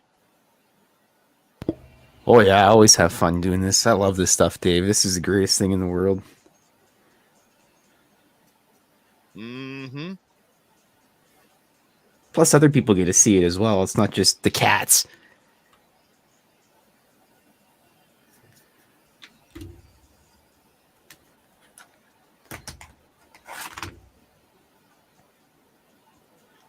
How is Blob today? Blob somewhere. I don't even, you know. I like your Mothman. Oh, thanks. He's actually a nice guy compared to real life Mothman. I even drew Moth Lady as well. They went on an ice cream date. Or no, it was pizza. Nightcrawler and Mrs. Nightcrawler went on an ice cream date. And Mothman served them ice cream. That's the story. Because after Mothman got busted stealing those trousers, and then the man in black yelled at him, he went to the cryptid clothier, got himself some nice breeches to wear, and cleaned up real nice, and then Mrs. I hope you're making comic books out of all this stuff, because this is just too. That's an actual cartoon that I drew. It's a couple panels. I unintentionally created a short comic there, so yeah, I'll put that in. That's going in the next one, but yeah. I talk to my pal every once in a while and get the creative juices flowing. Yep. Or basically just listen to the radio show, and then some of the stuff that people say on there I'll just turn into a drawing. Right. So yeah, I love it. I love sitting here and drawing cartoons. It's great. Yeah, I wish I was an artist in that respect. I can't draw. I draw really bad stick figures. Well, it's kind of weird because it's just something I've always been good at, and I get to sit here and do it now, and everybody has fun watching it. Apparently, we got some critics. I love it. I love the critics. It's always my favorite. But yes. Okay. Oops. I need my pink for the Kentucky Goblin's ear here, because he's got real sensitive ears. He keeps them clean. He uses Bigfoot brand Q-tips or cotton swabs. Sorry, you're not allowed to. Anyway. Ooh, now it's my favorite part. We get to ink everything up now. Actually, gotta wait for it to dry here. I don't have hair, so I don't have access to a blow dryer. Otherwise, I just use a blow dryer. See? Well, I mean, the amount of chest hair you have, you should have a blow dryer handy at all times.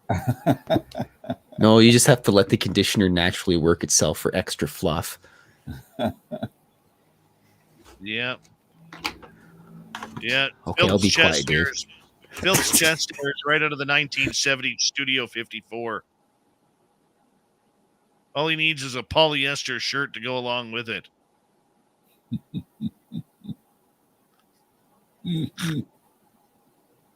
Oh, it's the sad part about it is it's so true. It's so true. Hi, Thurston Howell the Third. How you doing, buddy? Good to have you here. Even Kira agrees. Look at this. Kira even agrees. She's like, for sure. Right there. She's seen it in person. I don't know what Jules is talking about. The colors from underneath. Oh, I'm I so don't confused. know. I got to put you on mute. I think there, that's Phil. what it was. Yeah, sorry. Sorry. Yeah, you just shh. Thank you. God, I love Phil. Thank you, Aunt Edna, Sid, Simon times 2, Donnie, Jenny, and Science Bob. Here we go with the next half hour, everyone.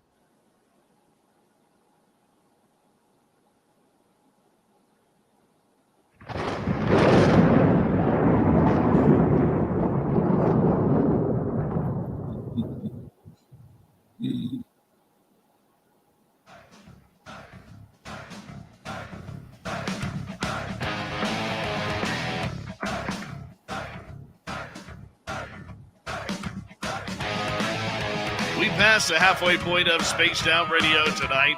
Thank you so much for joining us. We really do appreciate it. Want to remind you that if you missed portions of this show or others, check out our free archives at youtube.com/Spaced Out Radio. Do old Davey the favor. Hit that subscribe button. Our website is spacedoutradio.com. We have a plethora of features for you. Rock out to Bumblefoot, read Shirky Poo's Newswire. Check out our swag as well. Follow us on Twitter at Spaced Out Radio, Instagram at Spaced Out Radio Show, and on TikTok at Spaced Out Radio. We continue on tonight with Craig Campobasso. We have him until the top of the hour. And here we go as we are talking about Craig's book. It's a good one, brand new, coming out, the UFO Hotspot Compendium. And I always missed the sticker. Let me try that again, Craig. I want to hear you say it, Dave. The UFO Hotspot Compendium, all the places to visit before you die or are abducted. That's Love it. You did it. Title. Such a great title. I got it in there. My friend, thank you so much for joining us. You know, we're talking about hotspots around North America. You know, does climate matter to these situations or time of year? No, not at all. Not at all. It could happen anytime. If they happen and they're seen, they're just seen constantly because weather, climate doesn't affect their vehicles. Okay. Yeah. So is it more nighttime or daytime? Here's the interesting thing is all of my friends say, I want to see something. So here in Los Angeles, for instance, I say, you have to look up. And if you see a glint in the sky, get your camera out, go in and focus and see it, right? So I have one friend who saw triangles over Studio City for quite some time until she moved away. Then I have another friend who was in Hollywood who was just beside himself because what he got on camera was a donut-shaped metallic ship way up in the sky, took his iPhone, zoomed in, and got a perfect picture of it, right? Perfect, not blurry, not anything like that.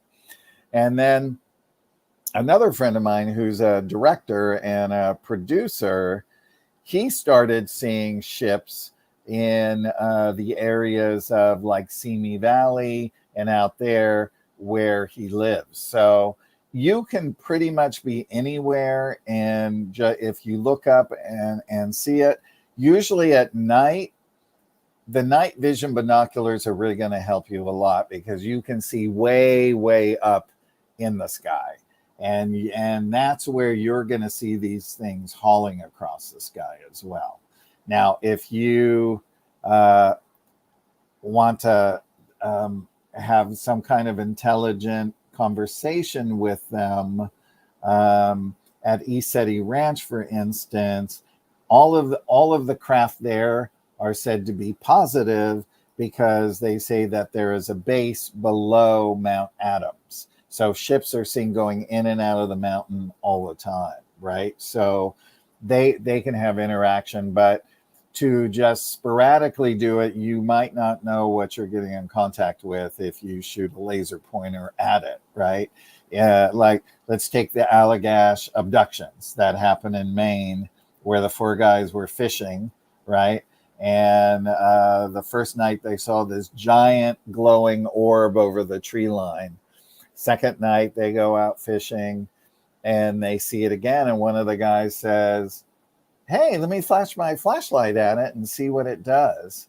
Well, the minute it did, it shot its beam over to where they were, and all 4 of them were pulled up into this beam, up into the craft, and they were all remembered through regression, except for 3 of them, not one of them, remembered being naked and being examined by these creatures that look like ants. So which was just fascinating. It's one of my favorite stories. So I often wonder, if they hadn't flashed their flashlight up, if that would have even happened to them as well. So, yeah. Yeah, I know. I love your face. Yeah. So I think if you have a very good spiritual backbone and you're sensitive, you can feel what it is. I can always feel what it is, if it's positive, negative, or neutral, that kind of thing. And if you want to do those kind of things, it might be better to go out in a CE5 group, where you go out in a group and do it together, so everyone is sort of like in the same sort of group mind, and that can call in the benevolent ETs who love interacting with everybody down here. They love interacting that way. Is there a difference in the hotspots, Craig, where you mentioned Seaside Ranch or you mentioned Sedona, where it's positive, but are there other areas where it's negative? I'm thinking Skinwalker Ranch. I'm thinking other hotspots around the United States. Well, also places that might have military / alien bases as well. Now, Sedona is said to have a couple of those. And I will, I never finished the Secret Canyon story, because this is a negative part, because they say that one of the bases is way in the back in Boynton Canyon. And I had heard stories of people who went out there to camp and saw grays wandering around in the middle of the night. Now, my friend and I, like I said before, we got up at 3 a.m. We got in the car and we're driving. You know, when you go back into Boynton Canyon, there are no lights. It is pitch black, and all it is trees and shrubs along the side of the road, and you're the only thing on the road. So it's kind of disheartening thinking that anything could jump out at you at any moment, because it is so dark. But as we got back to where Secret Canyon is sort of like this big basin, and it is known for lots of UFO activity.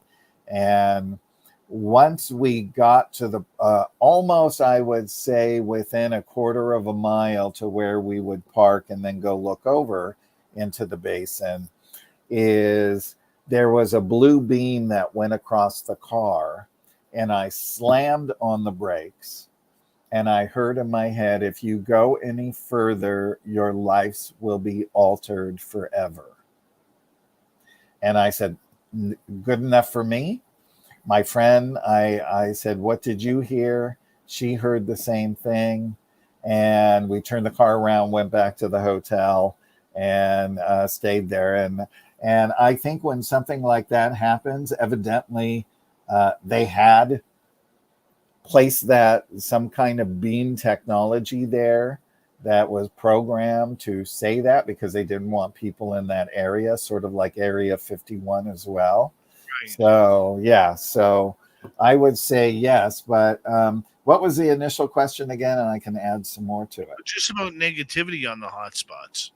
Yeah, Skinwalker Ranch, also Stardust Ranch. I'm sure you know about that, and a lot of the people might have heard about those stories.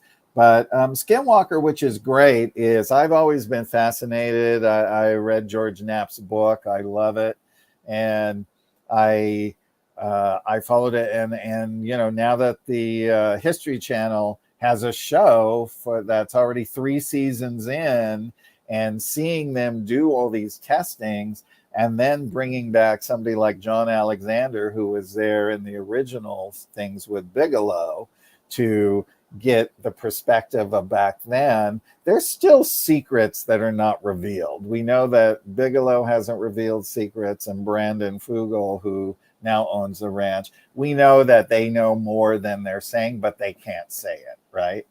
But what it seems to be is that my sense of it is it's something that the aliens don't want us to know, or the military doesn't want us to know, or the aliens and the military don't want us to know. And I think it's below the ground on Skinwalker Ranch, right? What about Area 51? Area 51, I've heard lots of different stories from different people who have had experiences. I met with somebody who said that they actually went in and saw things. I, of course, have seen Bob Lazar in person speak and heard all of his stories and all of those things. So I believe that Area 51 is pretty much a reverse engineering factory for these types of things. It said that most of the bodies and things like that were moved to Wright-Patterson Air Base, and possibly to some others as well. Back in the 40s and 50s, evidently there were a lot of crash saucers where they collected alien bodies, and some that were still alive. A lot of those stories are fascinating, of the ones that were alive and that kind of thing. It would be fascinating to see what those archives look like. It would be fascinating to see if they filmed conversations with them. It was so fascinating to talk to Clifford Stone, who interacted with a being, and I forget what the interfacers. He was an interfacer, and that it was because the being actually chose him as well, knowing, because he's such a beautiful, was a beautiful human soul, and just to hear these firsthand accounts and these stories. And that, I mean, imagine if it was us going to one of their planets and we crashed, and they put us in their military if they had such a thing, and grilled us and did all of those types of things. But I mean, there's just different stories, and the stories get out of whack here and there. And so I always say, just listen to everything and just soak it all in, and just use whatever works for you, right? And just if it doesn't work for you, or if it doesn't seem real, just put it aside. I myself have met with some people up there as well, and they told me, they said, Craig, if you can think of a story being the strangest story you ever heard, we're going to tell you that it's 10 times that, 10 times that, 10 times that. Don't you love that? Yeah. So, I mean, it hits you right in the curiosity. right. But on the side, it upsets you too, considering that here you are trying to stay on top of everything, but you can't because it's happening too fast. It is happening too fast, and it'll there will come a time when the planet shifts over and we sort of rejoin universal society again, and we'll have access to records and history of not only the Earth but the rest of the universe. And I just think it would be so fascinating to study different worlds and different species and things of that nature. You know, species that come here to study us that really aren't here to harm us or anything like that. That they take up residence. They do have, like if it's our government, they will get permission. It's not like they're working with them like we heard all the stuff in the beginning with the Greys and all of that, but they will also start a hybridization program using our DNA from donors that are usually most likely star seeds from their civilization that they have already made prearrangements with. And because when they study a race, they come here for hundreds of years to thousands of years, and to study us is to become us. And that's how they look at it. They look at it from a whole different perspective.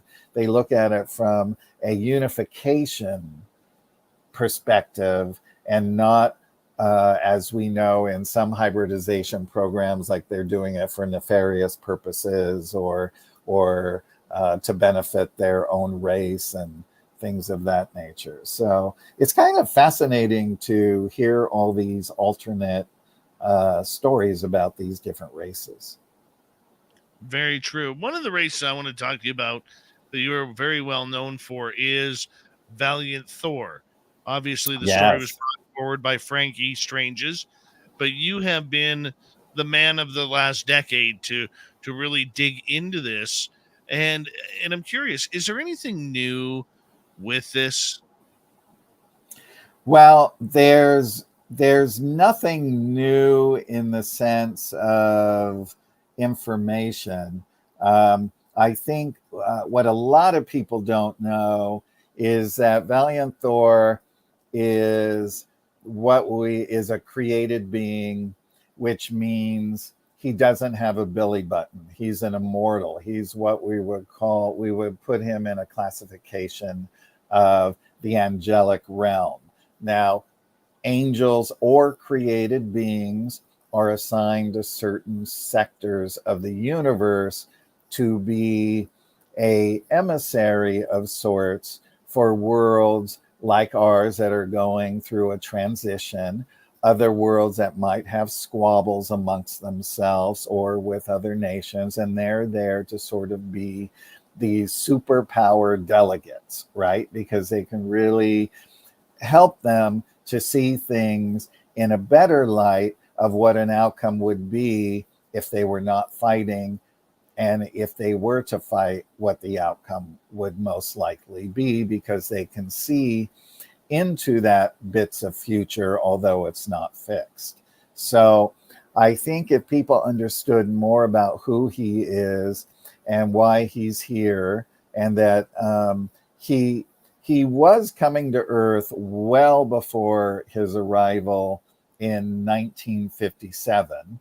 And then when he started his official 3 years at the Pentagon, and then when he left, he returned exactly 1 year later. And he did contact Dr. Frank, as we all call him. And they remained friends.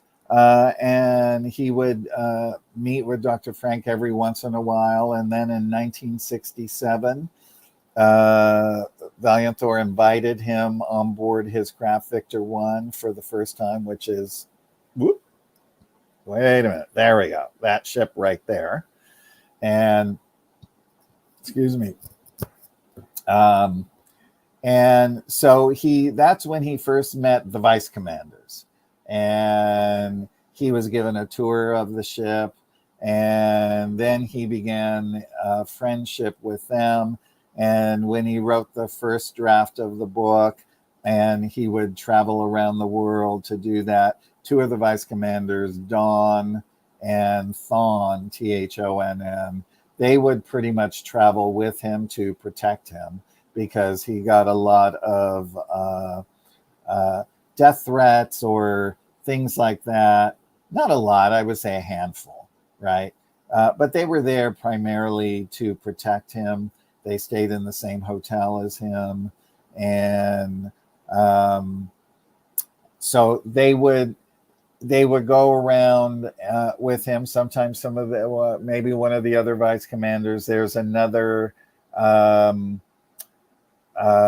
named Unaya, who is also a created being, who is a Melchizedek, who is also a permanent fixture on board Victor 1 as well. So now there are, in his complement, there these Victor class saucers, which are 300 feet in diameter, I think 97 feet from top to bottom.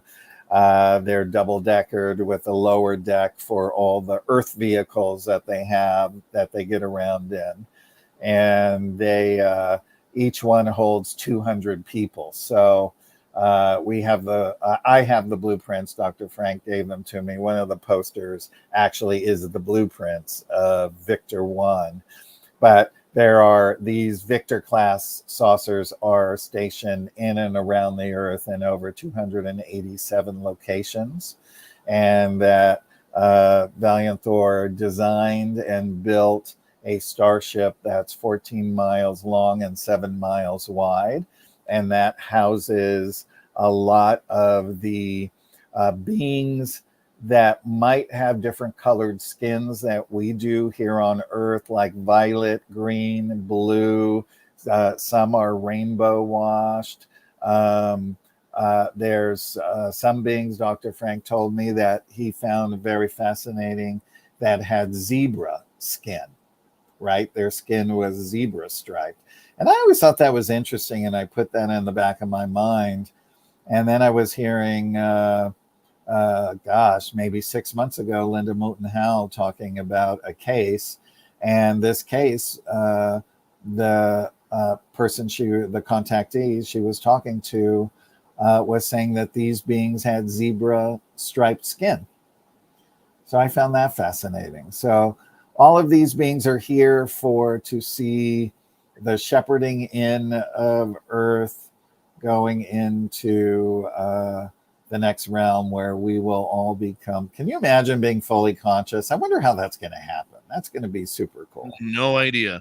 Do you think, with 90 seconds left, Craig, do you think Valiant Thor is still on Earth? He is, yes. He hasn't left, and he will be here until the Earth is renewed. Absolutely.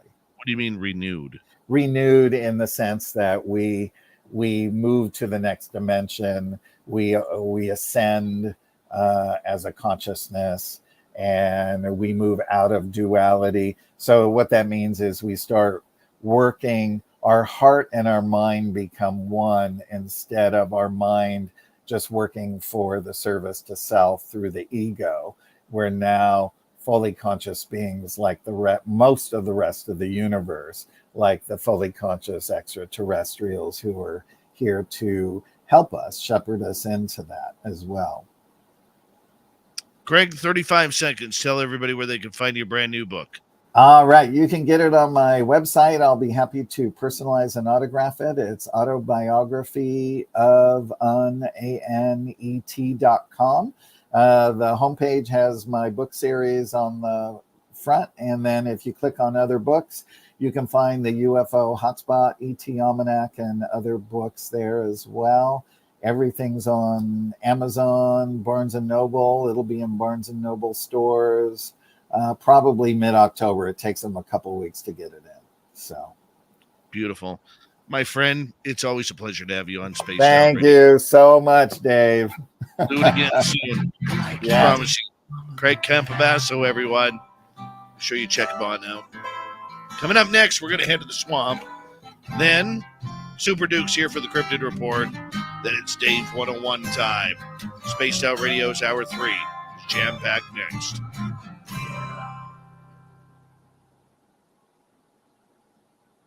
There we go, buddy. Great There show. we go. Thank you so much. I really All right, appreciate it. I'll talk to you soon. And don't Anytime. forget to send me that Samantha's info. I will. Okay. I will, brother. I'll probably All send right. it to Facebook, okay? All right. Perfect. Okay. See you later. Take care. Bye, bud. Klaus. You'll say bye sometime. Have a oh boy. Yeah, good. Way to hop to the table there, Kloos. I'm enjoying this Kloos stuff. Oh boy. Okay. Almost done here. There Where you are go, you going? Kloos. Yours. There he's going. He's leaving. He's gone. Oh, look, it's Boss Monster.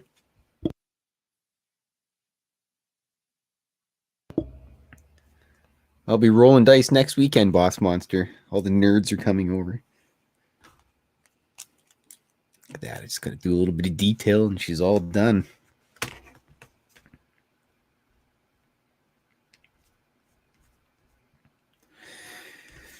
A little bit of dirty filth detail in there.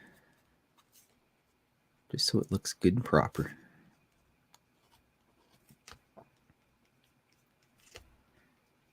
It's been an exciting evening. Hope everybody had a good time. Thanks, D-Oceans. That's right, Boss Monster. The nerds are coming over. Watson's going to be here. Ray. Tim with the upside down eye. Pretty Lavinia. Oh boy, it's going to be a madhouse. Are they going to roll good numbers? Probably not. The entire party is basically a bunch of hobos.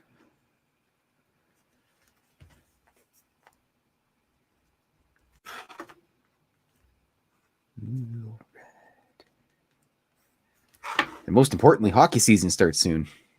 Time to yell at my TV. Actually, no, I can't watch hockey anymore because I stopped watching hockey last year and my team started doing good. So I just stopped watching. I was like, you know what? If I don't watch hockey, my team will do good, and that's the best I can do. Not like I buy anything from them or whatever, but ooh, wishes. Yes, Jessica S. Mothman is awesome. I want to go to the Mothman statue and slap him right on his butt. I'm going to steal Mothman butt.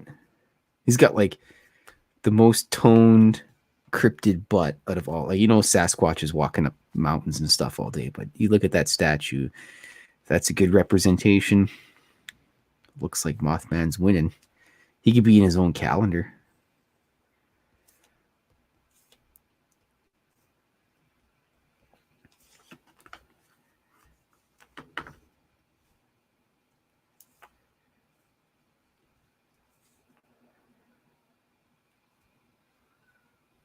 Oh boy.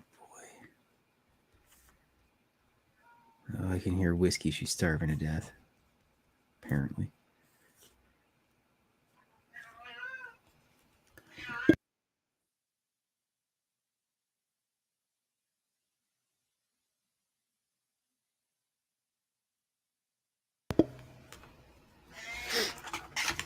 All right. That's enough.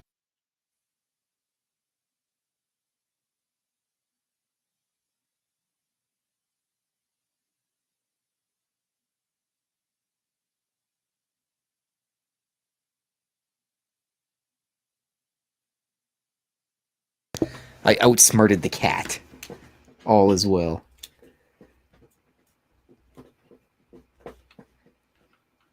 Just throw it on a piece of paper. That'll keep her occupied for a bit. It's like how to keep dirty filth occupied. Throw some paper in front of him with a pen. Yeah, if you go to Vegas, just come find me and I'll give you a cartoon. They come in these neat little cards. Here, since we're almost done here, I'm gonna go grab some.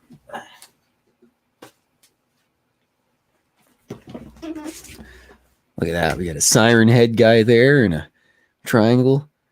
More triangles. Got some little weapons there. And then we got, well, look, there's Kentucky Goblin with his hot date there with the gnome. And you got Nessie and Phoenix Lights and me drawing cartoons.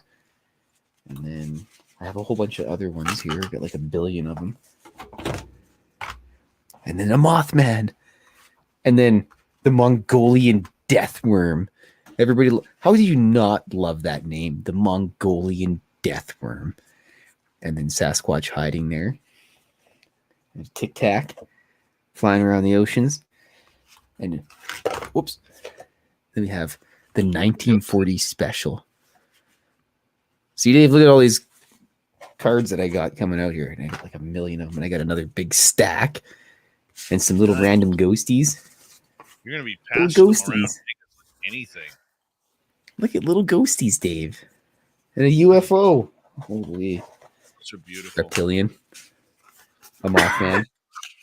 It's just a complete, it's just madness. And then we have the Aquatic Nightmare. Dave's worst nightmare in the world. Shark and Loch Ness Monster at the same time. Woohoo! All right, Kloos, we got about 20 seconds. So I want to say a big thank you to Cat Chaser, Science Bob, Simon ×2, Jenny, Donnie, and Edna. And we're going to get going here. And for everybody who's given us a thumbs up so far, thank you so much. And if you haven't yet, that'd be great if you could help us out. It really helps us with the algorithms on YouTube. And here we go with hour number 3, everyone.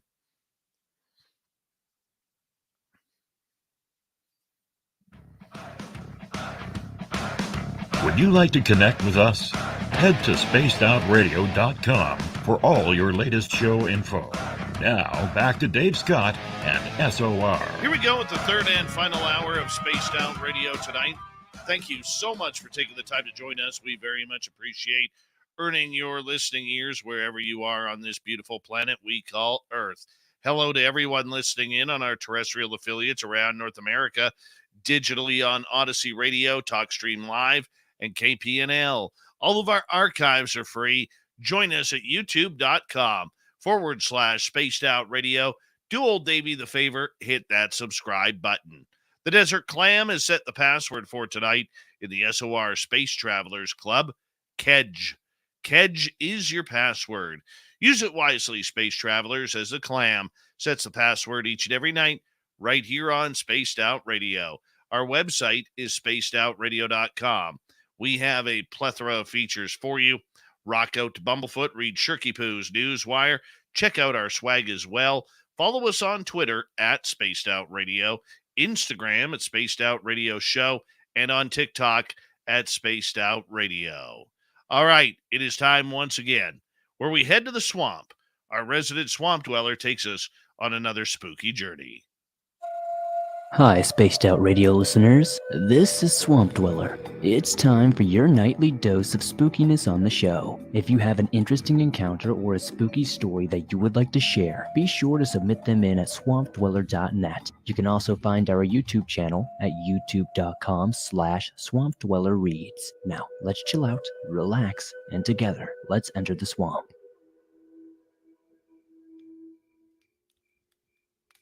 I grew up on a farm in the Midwest, hunting and fishing and working by myself since I was about 6 years old. Half of my family is military, the other half ranchers. Both tough to say the least, and we all average about 6 foot tall. But anyway, when I was a kid, I always was at my grandparents' house with my cousin, who was less than a year younger than me. Naturally, we would always be out in the woods surrounding the house. When we were 8 years old, we decided to go hunt squirrels, and it was getting dark, so we made the trek back to the house. Nervous because we were young, and we could hear coyotes on the other side, we were jogging in the brush. We come out of the timber facing the house.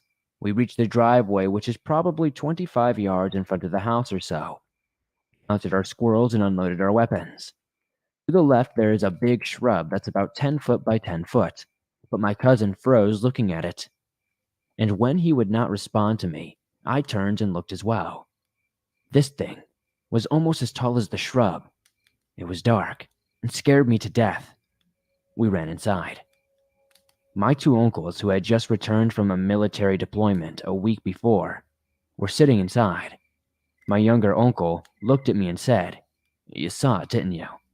And the first time I cussed in front of an adult was right then and there. I dropped the F-bomb 3 times or more, trying to ask what it was. It was bizarre how calm my uncles were.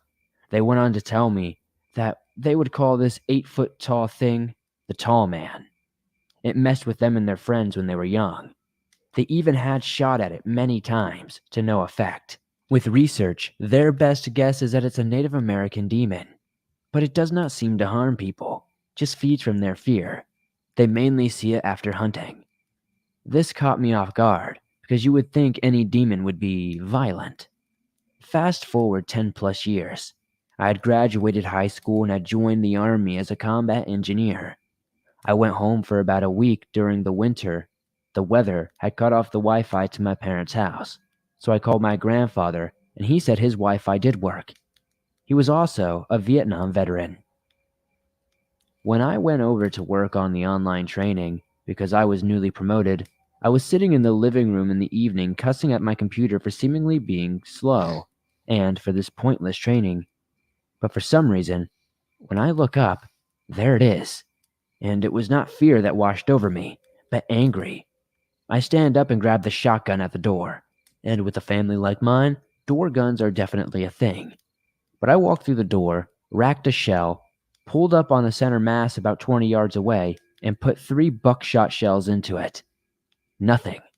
I was so filled with rage I took a step towards it like I was going to fight it, and then it vanished. Then my anger dissipated. What was even happening? What did make me smile is my grandpa walking out with a cup of coffee and a cigarette, and laughing about how that thing would be crapping itself by now. Then I cracked a smile because I thought it was funny how a Vietnam vet does not care about a demon, but gets worked up if you park on the grass. Short but sweet, a beautiful story by Swamp Dweller tonight on The Tall Man. I'll tell you, Swamp Dweller, I don't know where he gets these stories. I know he gets hundreds of emails a day from people just like you who want to tell their story. You can listen for free to thousands of stories at Swamp Dweller Reads on YouTube, youtube.com/Swamp Dweller Reads. And we'll get to more Swamp Dweller very, very soon. All right. It is time once again to bring in our cryptid legend, our Sims. My goodness. Let's try that again. Our cryptid legend himself, Super Duke from World Bigfoot Radio.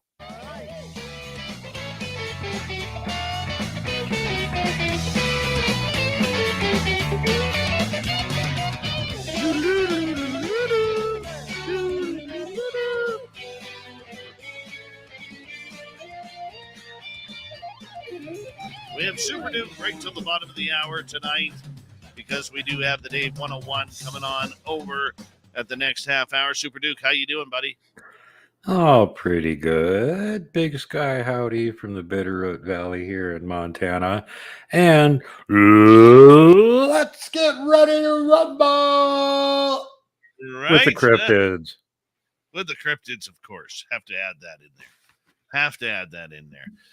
I know you always got a great story for us. Where are we heading tonight? Well, tonight we're going to breeze through history of the wild man in North America again. Going back to kind of a quick overview of some of the more obvious reports that have come down from the earliest ones that they've been able to find here in North America. They got most of them. There's one from the 1780s up in Lake of the Woods, and they did not mention the Man Mountain report from 1829 in Milledgeville, Georgia. But it all ends up with a very angry chief flying eagle in British Columbia telling off the white man. So let's get started. An old North American newspaper account appeared in the Exeter Watchman of New York on September 22nd, 1818. The item told of a sighting of a, quote, wild man in the woods, unquote, near Ellisburg, New York on August 30th, 1818. The hairy creature was said to bend forward when running and left footprints showing a narrow heel with spreading toes. Such accounts were followed by reports of hairy child-sized creatures seen in Indiana and Pennsylvania in the 1830s. Then, beginning in 1834 in Arkansas, a giant, quote, wild man, unquote, was seen by many people in the Ozarks. Even the journal Scientific American for March 1846 mentioned this, quote, monstrous wild man, unquote, with 22-inch long footprints as being seen in the swamps near the Missouri-Arkansas state line. And of course, this would jive with later reports of Momo, the Missouri monster. The Memphis Inquirer of May 9th, 1851 reported on the Arkansas sightings of the previous March, noting that, quote, this singular creature has long been known traditionally in St. Francis, Greene, and Poinsett counties, Arkansas. Sportsmen and hunters have described him so long as 17 years since, unquote. The wild man was said to be of gigantic stature, hairy, and with shoulder-length hair on its head. Footprints found measured 14 inches long. From the Thumb of Michigan, Mark A. Hall chronicles in his 1999 book Living Fossils that hair-covered, formidable, man-like beings were seen in the 1860s near Lake St. Clair and Lake Huron. The group reportedly included adult males and females, as well as 3 or 4 small or young ones. One male had a bristly beard, while another had a bald head and a white beard. They had enormous stomachs, long arms, and were strongly muscled. Similar hairy hominids in the specific area of Michigan were reportedly sighted in 1910, 1969, 1981, and 1983, also according to Hall's research, and were chronicled by others into the 21st century. Furthermore, the aggressive encounters with the Sister Lakes and Monroe, Michigan monsters of 1864 and 65 closely mirror the earlier descriptions of these wild men. The various researchers from Mark A. Hall and myself, and in this case, we're quoting from Lauren Coleman from his book Bigfoot in 1970 through John Green in 1978 and Gary S. Mangiacopra and Dwight Smith in 2002 have found reports of wild men in the 19th century newspapers. Mangiacopra and Smith, for example, discovered old reports of a wild boy covered with hair seen near East Davenport and Gilbert, Iowa in 1869.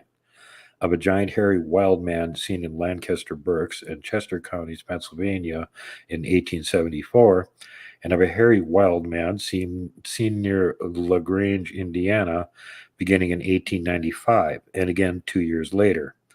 The Winstead wild man was the rage of 1895 Connecticut. The reports began with a sighting on a, quote, sultry August day, unquote, that year, say newspaper clippings from the time. A local town official, Selectman Riley Smith, was the first to spy the wild men. Others soon saw the creature too, but Smith's encounter was said to be the most credible. According to Frank Wentworth's 1929 book, The Winstead Wild Man and Other Tales, Smith went up to pick berries near the Coldbrook town line on Losaw Road in an area known then as Indian Meadow. Now, here it quotes, while Smith was stooped over picking berries, his bulldog Ned, which is noted for its pluck, ran with a whine to him and stationed itself between his legs.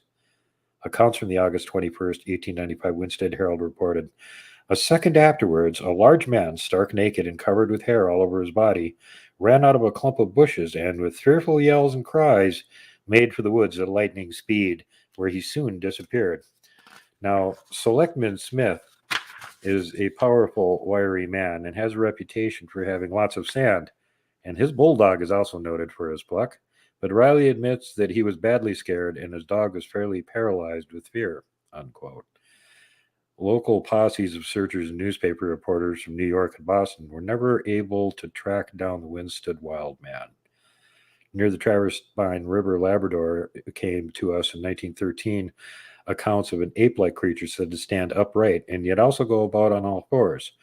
The Traverse Spine white-maned primate reflects the piebald conditions common to the reports of these unknown primates in that part of the country, and others such as Old Yellow Top, the name given to a distinctively light color-maned hominids seen in 1903, 1926, and 1970 in Cobalt, Ontario. Also, this Traverse Spine River creature was seen more as an ape than a wild man. So now we go back to kind of a little bit closer to where Dave is in the Western traditions of these creatures that are said to be man-like, hairy, and part of the real world, not the spirit one, were familiar to the first inhabitants of this land. In the West, the creatures were known by a variety of names, from Oma to Skookum. A few chroniclers and researchers have also liked the native-sounding nature of Sasquatch, the name that W. Burns, Indian agent teacher of the Chehalis Indian Reserve, coined from native British Columbian words, including Soqueatl and Suskets for the hairy giants. Wayne Suttles, a Portland State University anthropologist who edited The Scientist Looks at the Sasquatch, Parts 1 and 2, with Grover Krantz, had this to say about the origins of the Sasquatch in the second volume of the series. It's an Anglicization of the word Seskets, which occurs in the mainland dialects of the Halkomelin language.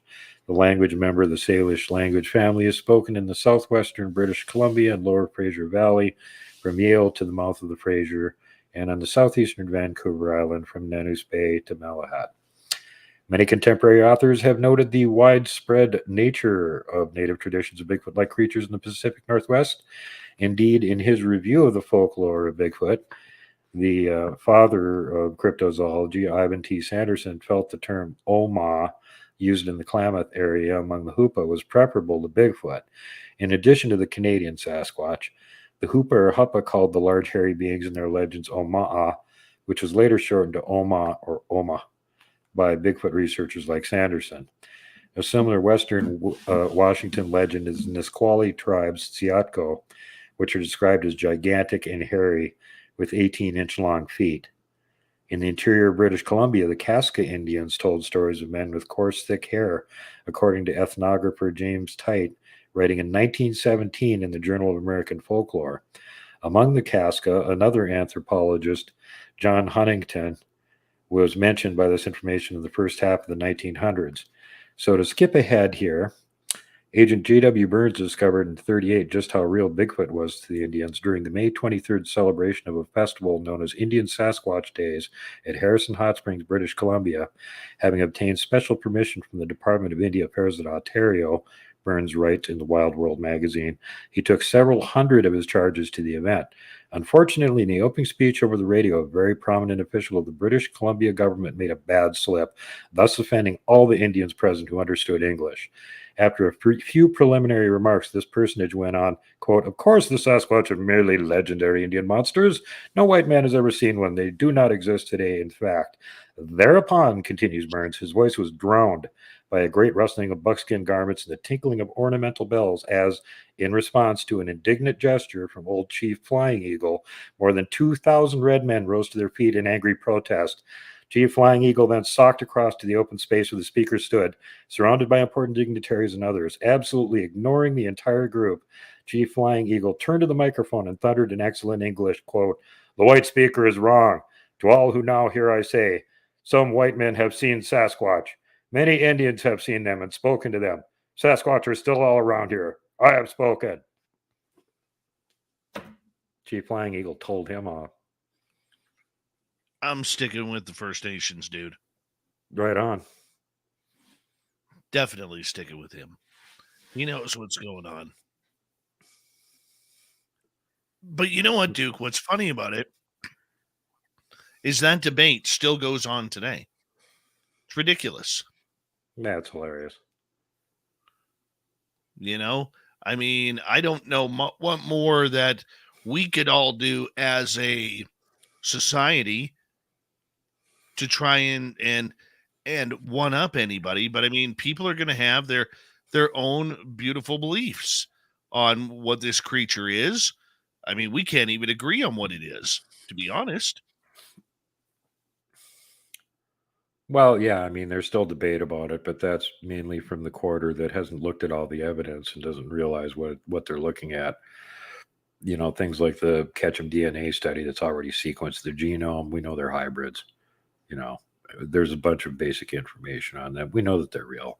Other countries have already declared them real. They're Russia, France, Germany, China. It's just it's basically everybody wants to have everything verified by some higher source that's going to tell them that it's real before they can admit that it's real. which is really kind of dumb if you think about what's this higher source that you're getting this information from. Scientists, they're running an agenda. Whoever pays their paycheck tells them what to investigate. And if they find something they don't like, suddenly they're unemployed. Out of place artifact guys run into that problem a lot. So, what, you're waiting for the government to tell you that they're real? Same government that covers up everything? Sure. That's some good logic there. Just follow the trail of the actual evidence that's there before you, and there's plenty of it. All you have to go do is just go surf around online and look it up. You can find everything that you probably would need to know about the whole thing. There's a lot of brilliant people out there that have done decades of research on Bigfoot, and they've got all of it out. And between books and the internet, it's all out there. Oh, very true. Very true, Super Duke. The idea, though, that we are still looking for some sort of answer regarding this. I mean, how do we push forward? How do we maintain the momentum of this being real? Well, don't wait around for somebody else to do it for you. Grover Krantz, Dr. Grover Krantz, and John Bindernagel both kind of had the idea that citizen scientists are kind of the way to go. Because, mainstream science isn't going to get funded to do anything like this. So the only way anything's going to happen is if just regular people want to spend their own time and money going out there and doing things in a methodical, scientific way, gathering the evidence and just piling it up. And that's the only way anything's going to get found out or anything's going to happen. Because we can count on the powers that be to be absolutely worthless, as usual, and not do anything but get in the way. And there you have it. That's Super Duke right there.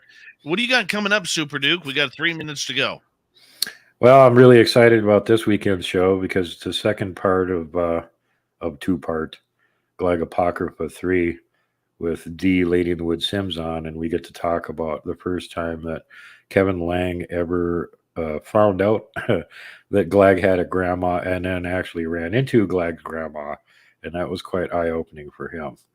So I'm sure you guys will enjoy this upcoming episode. I'm planning 2 more with people that had spent a lot of time with Kevin, and one spent a lot of time in the field with Kevin doing Bigfoot research. So that's even cooler. You not only got the guy that spent 5 years with a Bigfoot for his best friend, but you got him much later in life with another Bigfoot researcher on the other side of the country running around live streaming all the time. And they were getting stuff on video. They were going out there in the middle of the night. That was like super dangerous. But yeah, they're getting stuff on video. Do you prefer going out at night or during the day? I don't go out at night. I just think it's dangerous and foolish. And why? I mean, you can't really film anything. Unless you got like super high-tech infrared gear or some kind of blah, blah, blah, And if you got that kind of stuff you're toting around, they're going to stay away from you usually. I just use the passive, respectful approach, which is don't press them, don't force the issue, don't be bothersome. They own the night. They get to run around at night. We own the day. They know that. We can wander around during the day. If they want to get close and take chances and possibly get caught on camera, that's their problem. But at night, no. Everything is in their advantage. They've already got all the advantage during the day. At night, it's ridiculously in their advantage. Why give them all the extra edge? We need every bit we can get. Yeah, but at night, they sneak up closer to you. Yeah, that's why you don't have to go out in the woods. You just sit at your campsite and they'll come right up to the campsite. Especially if you strategically plan your campsite to be the worst defensible spot you could possibly find. If you're a military person, you take one look at it and go, you're insane. No one would camp there. Perfect. Want the Bigfoot to be able to sneak up from every side, feel totally safe doing it. We haven't got a chance. That's exactly the kind of campsite you want. Then they feel really safe to sneak up really close because they got escape routes in every direction. Well, you know what? We got 30 seconds left, Duke. Tell everybody where they can find World Bigfoot Radio. Well, you can find me over, of course, on YouTube. You can also find me on BitChute, Odyssey, and Rumble. You can find my support groups on Facebook, which is World Bigfoot Radio, and the main one, Montana Bigfoot Project, which has quite a few thousand members on it. And you can find my much smaller, but I'm on it constantly, group over on the MeWe social media platform, which does not censor anything. World, Bigfoot Central. Come on over, visit, get the latest updates. Love it, man. It's always a pleasure to have you on, Duke. We will talk to you next week. Coming up next, we're going to head to the swamp. Our resident swamp dweller. Actually, we already had swamp dweller. It's Dave time. Dave 101. I'm confused tonight. Yeah, I'll figure it out.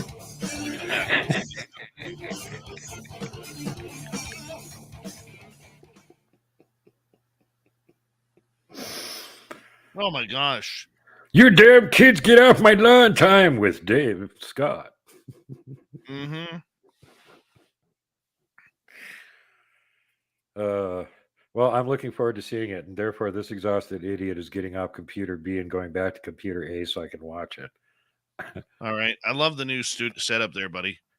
Yeah, I still got to tweak it a little bit more. The light is wrong and the placement's a little bit off, but it's getting closer. You can actually see the Bigfoot in the background now, too. Good. Right on. Well, let me dramatically raise the microphone like Jimmy Church. Oh, I'm all done. All right, buddy. Take care. Take care. Bye-bye. Bye-bye. All right. We are hanging on out. Hanging on out.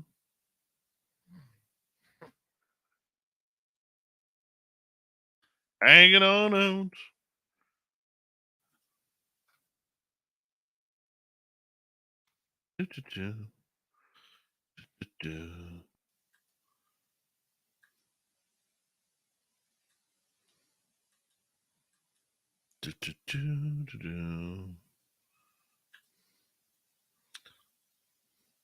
So we can dance when we want to leave your friends behind. Because if your friends don't dance, and if they don't dance, well, they're no friends of mine. Oh, come on. I know you all want to sing that.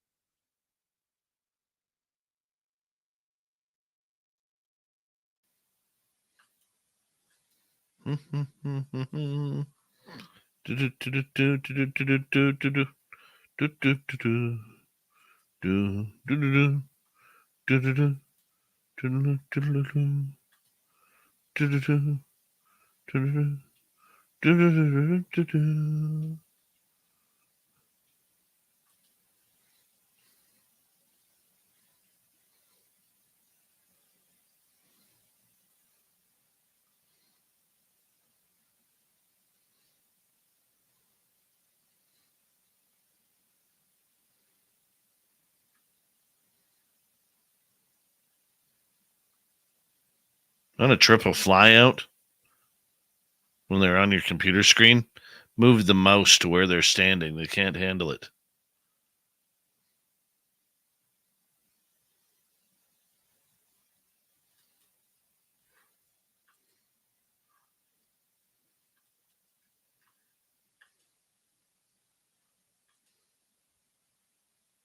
It's true. What do we got going on in the chat room? Raoul.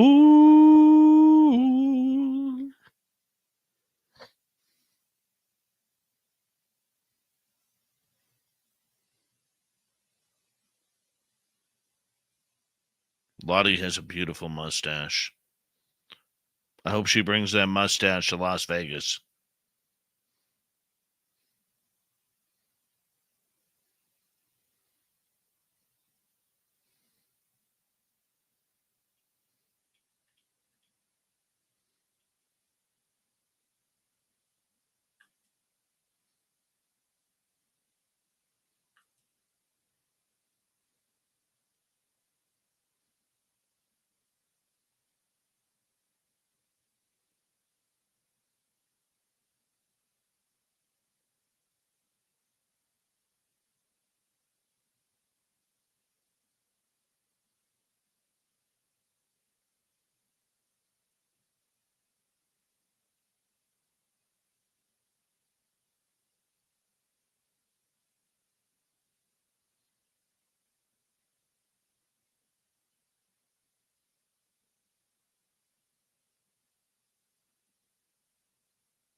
1 minute, guys.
We've rounded third. We're heading for home tonight on Spaced Out Radio. Thank you so much for joining us. My name is Dave Scott. Very much appreciated in your listening ears. I want to remind you that if you've missed portions of this show or others, check out our free archives at youtube.com/Spaced Out Radio. Do old Davey the favor. Hit that subscribe button. Our website is spacedoutradio.com. We have a plethora of features for you. Rock out to Bumblefoot, read Shirky Poo's Newswire. Check out our swag as well. Follow us on Twitter at Spaced Out Radio, Instagram at Spaced Out Radio Show, and on TikTok at Spaced Out Radio. It is time once again where I yell at everybody to get off my lawn, as it's time for Dave 101.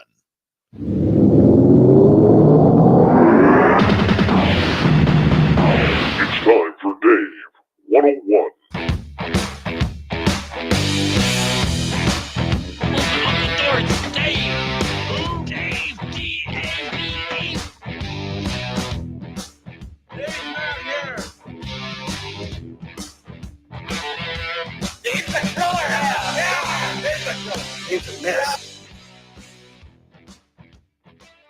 God, I love the new intro. Tonight we're going into the UFO world. And there is a lot of controversy that is going on right now regarding Oak Shannon, the Wilson files, confirming, not confirming what is happening to ufology. Much like a natural disaster, we see people running into it and we see people running out.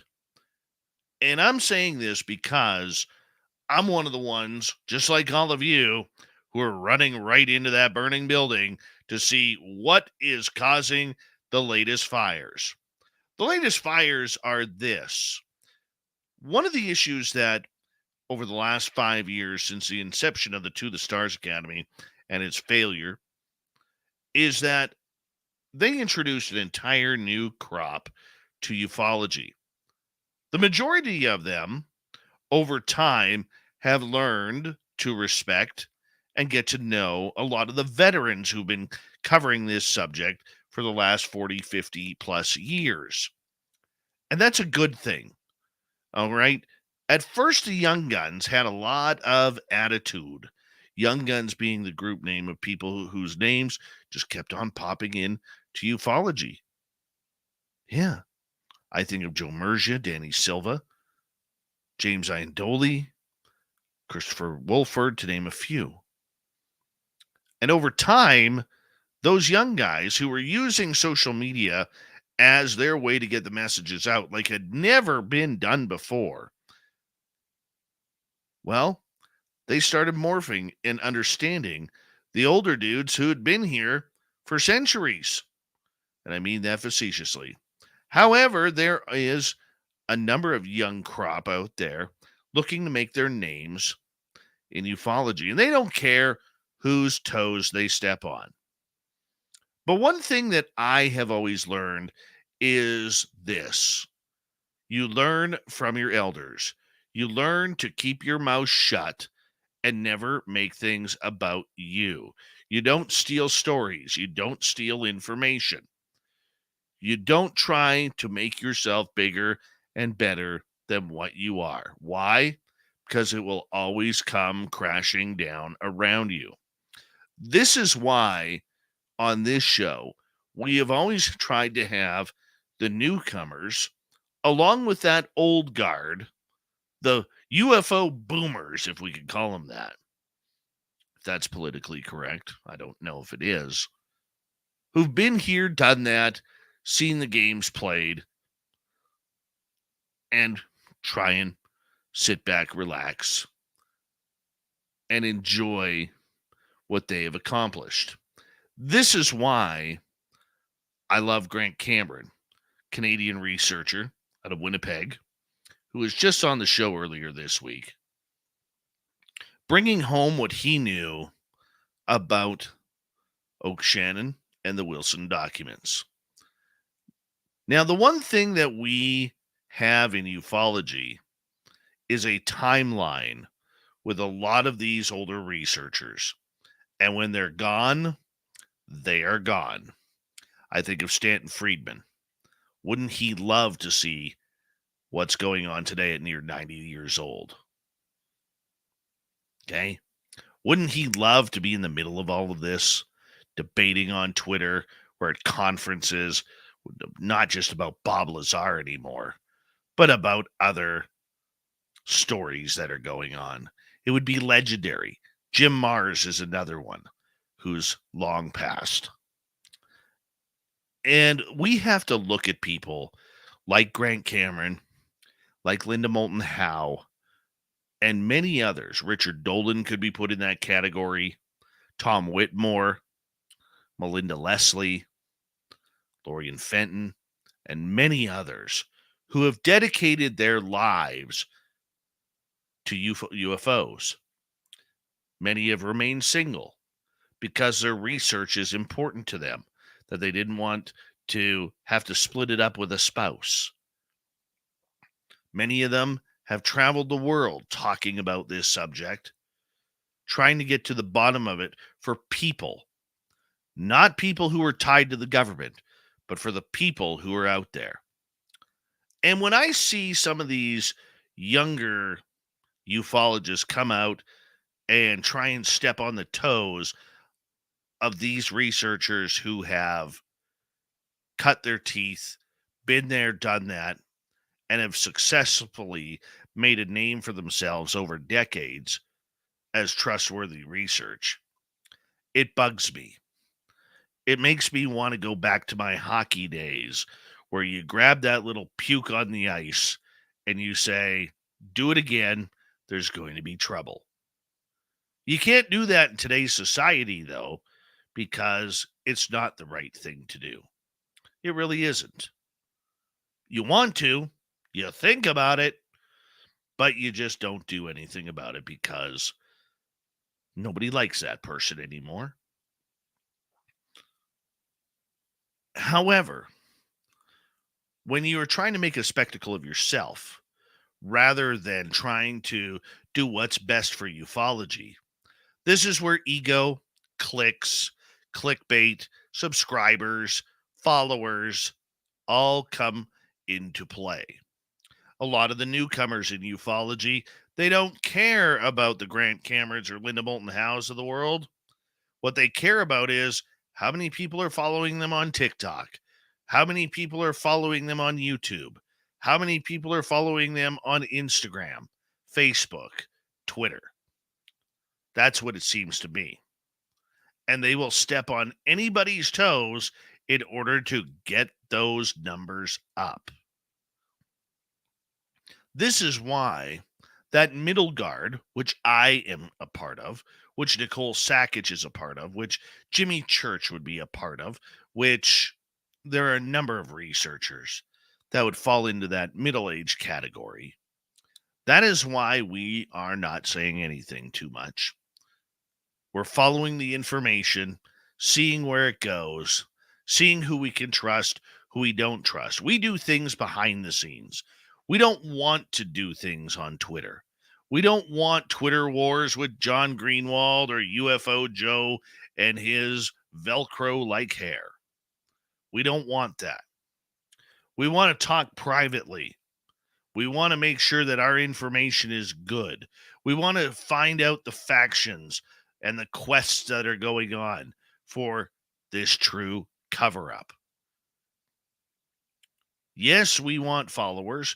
Yes, we want people to listen to us, but that is a byproduct of what we call hard work. We're not trying to steal people. We're not trying to steal listeners or followers or begging for people for donations to help my research. No, we are going for it straight for the jugular of information. That's what we want. That's what we're trying to get to. And for the most part, some of us, like a Nicole Sackage, is succeeding. Ufology is ugly right now. We don't know what the truth is. There are so many storylines, bylines, and byproducts of it all that it is scary to try and figure out what is real, what is fake. It is scary to learn who you can trust, to whom you can talk to. Why? Because, believe it or not, the tinfoil hat people do have it right. There is a lot of infiltration in this field right now. We've seen it ourselves. We've seen good people quit because of harassment. We've seen bad people quit because of harassment. People who just won't take it anymore. And people who are strong, who are willing to fight that battle with their own ammunition of words, documents, and FOIA requests. So how do we get together? Right now, I don't think we can. And it sucks. It really does. Why? Because we don't know where the truth is coming from. We don't. Do you believe Lou Elizondo? Well, he hasn't been very forthright about his job at Space Force. So how can you talk about disclosure on one side of your mouth and then work for Space Force, basically running their UFO division on the other side? What about Travis Taylor from Skinwalker Ranch? He's part of Space Force too. And he didn't even tell his boss, Brandon Fugel, till he needed to. There's a lot of people out there who are wanting to push their opinions, their threat narratives, and their idealisms on what is happening. The only thing that we do know for sure, the only people that we could trust are the experiencers. The eyewitness accounts of people and what they are having happen to them. Why? Because they have no vested interest in the game except trying to figure out what is happening to them. They don't care about the politics. They don't care about breaking stories. They don't care about hiding information from others so that way they can make the big splash. No, it's not about unity or people trying to get one over on a community, especially the veterans. No, the experiencer just wants to know what's happening to them and to others like them who are having the same consequences of what's going on. They don't want the politics. They don't want the name calling. They don't want anything. They want to know why they're waking up in the middle of the night to their child screaming, saying, I just had a nightmare about these big monsters with big black eyes. They want to know why they're being taken out of bed 1, 2, 3, 4 times a week. They want to know that no matter how much they move and try to get away, it doesn't make a difference. They want to know what a good night's sleep is like. They want to know what it's like to not worry the minute the lights go out. They want to know that they are secure in their own homes. That's what people want. It isn't about the technology. It isn't about the government cover-ups, the spies. It's not about crash retrievals or any type of BS like that. To the experiencer, that's all secondary. Sure, we want to know, but does it really help our cases? Probably not. And that's where ufology has to take a step back and really refocus itself on what is the importance of what we're doing. Is it about President Biden or whoever's next standing in front of a podium on the White House lawn saying, "My fellow Americans, we are not alone in this universe"? Is it about any other politician standing up and saying this? No, it's not. That's all ego. That's all conjecture. That is all political. Grassroots ufology is about people who are having experiences, whether it's that one and only time they see lights in the sky and know it's not Starlink or the International Space Station, or maybe it's something that is happening that's a little bit more nefarious, like being abducted or taken. The government already knows these incidents are happening. They already have people studying the cases. Those people who are studying the cases are even tied to government alphabet agencies, the scientists who are looking into it. Hey, don't think for a second that Gary Nolan or Jacques Vallée do not have their own agendas towards trying to figure out the UFO issue and where these things are coming from. They do. What we have to do as the experiencers and the people who just want to know the truth is focus on what we can control. And that is listen to the stories, listen to the experiences people are having, put some trust and faith in that. Most of them, I would say over 95%, don't want the 15 minutes of fame. They just want a good night's sleep. And that's where we need to focus, because the rest of it is just political BS. And that's your Dave 101 for tonight. If you have any questions, comments, concerns, you can check and leave it on our YouTube page right under this show or the Dave 101. And I would love to read what you think. So make sure you do that for me if you don't mind. Let's get to Shirky Poo's news. What time is it?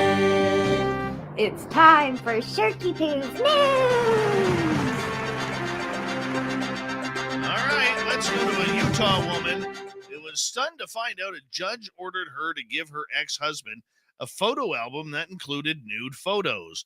Lindsay Marsh said the boudoir-style photos were done early in her marriage. They included loving and intimate messages to her former husband. Marsh was surprised when her ex, Chris Marsh, requested the album when she filed for divorce in April 2021 after 25 years of marriage. It's violating and it's incredibly embarrassing and humiliating, she said. The only way I can hopefully protect someone else from going through the same situation is to tell my story and expose that these are the types of things that he thinks are okay. Judge Michael Edwards sided with Chris Marsh. There was a caveat that Marsh should go back to the photographer and edit the body of Lindsay Marsh. The judge then ruled in August this year that Marsh must hand the album to a third party who would edit the images. That person is to do whatever it takes to modify the pages of the pictures so that any photographs of Lindsay, his ex-wife, in lingerie or that sort of thing, even without clothing, are obscured and taken out. I don't even know why the husband would want these. That's a little bit weird. This is your ex-wife. But for the ex-wife to say that, you know what? This is perverse, embarrassing, humiliating. You took those photos for him. You were in love with him for 25 years before you decided to pull the plug. All right? Don't make it sound like it's so yucky. It's not yucky. You did it because you wanted to make him and yourself happy. And good for you for doing it. All right, moving on. A Michigan man pleaded guilty to murdering, dismembering, and eating the body parts of a victim he met on a dating app. Mark David Latunsky of Michigan told a court that he met 25-year-old student Kevin Bacon on Grindr, a hookup app for gay, bisexual, and transgender men. He lured him to his home where he brutally killed him.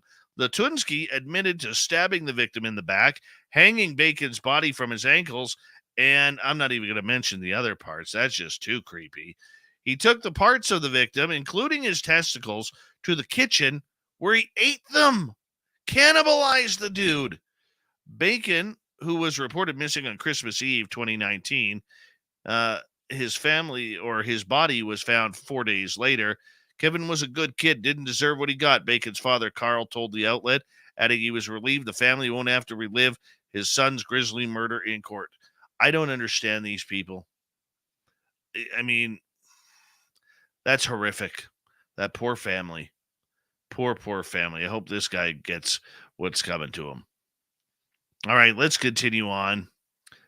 High on the list of what not to do at the border is to ask the customs officers for drugs. A Michigan man allegedly did just that when trying to cross the Canadian border, asking a customs agent for marijuana back in May 2020. Kyle Schultz said he had some marijuana and asked to buy more. Ontario Court Justice John Condon heard the case during a virtual hearing. The 33-year-old Schultz admitted he was impaired during the conversation, and the officer made note that he was unstable on his feet and had glassy eyes and dilated pupils. The report added Schultz from Muskegon was taken to Sault Ste. Marie Police Service building, and a urine test was returned, testing positive for cannabis. He pleaded guilty to impaired driving. The Crown and defense lawyer, Ken Walker, jointly called for a $1,000 monetary penalty and a year-long driving prohibition. Queen Elizabeth II's recent death forced the cancellation of Guinea Pig Awareness Week. In recognition of Her Majesty's funeral, we are postponing Guinea Pig Week awareness, organizers proclaim. The good news is Guinea Pig Awareness Week will now take place from the 26th to 30th of December. Yeah, the week consists of activities dedicated to improving the health and welfare of guinea pigs. Okay. And finally, there's a weird one happening in Washington State's Olympic National Park. The wild goats, about 700 of the mountain goats in the park, have taken a liking to sniffing out and then drinking human urine left behind by hikers. The report said that it is hard to implement fertility control on the goats because they are hard to corral. But, yep, even though they're not making the babies, they're loving the human pee. Yeah. I don't know where to go with that. But this, we got Mr. Ron Bumblefoot Thal rocking in the background with Little Brother is watching. Bumblefoot is the official music of Spaced Out Radio, rocking us in and out of every single show. Get your horns up for the guitar god himself. Special thanks to everybody listening in at work, at home, in your cars, wherever you may be. Thank you to everyone in our chat rooms tonight. YouTube, Spreaker, Twitch, LGAP, Facebook, the Space Travelers Club, and on Twitter at hashtag Spaced Out Radio.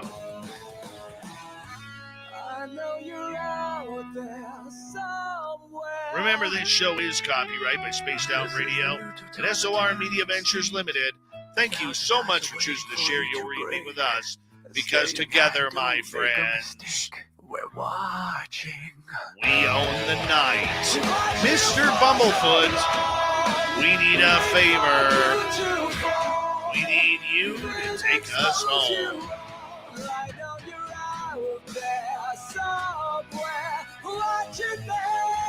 Yes, the Woo train has docked for the night.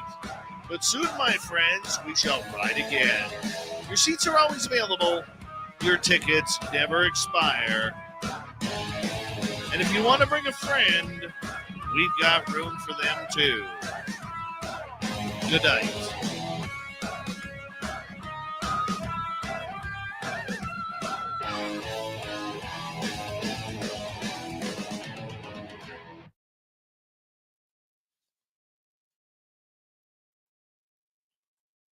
That was good stuff. Good stuff. Right on, people. Right on. We're gonna ride on. Right on.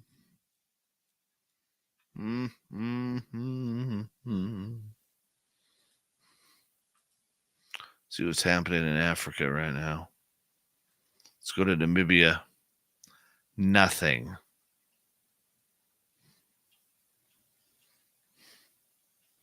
Let's go to Tembe. We got what? Oh, we got a couple elephants here. Hold on. Oh,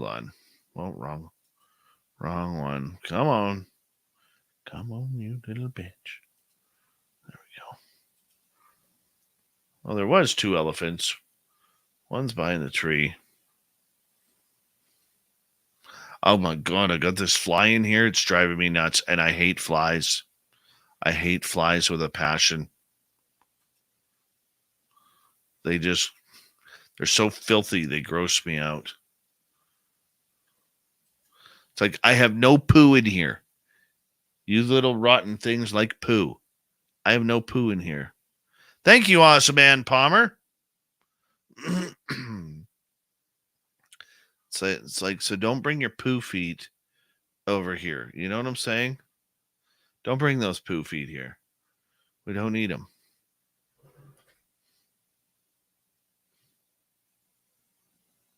Exactly, YJ. You guys doing a little bit of boozing around here?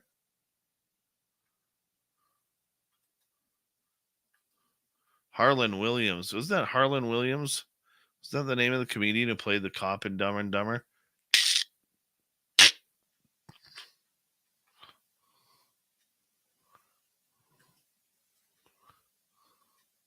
awesome.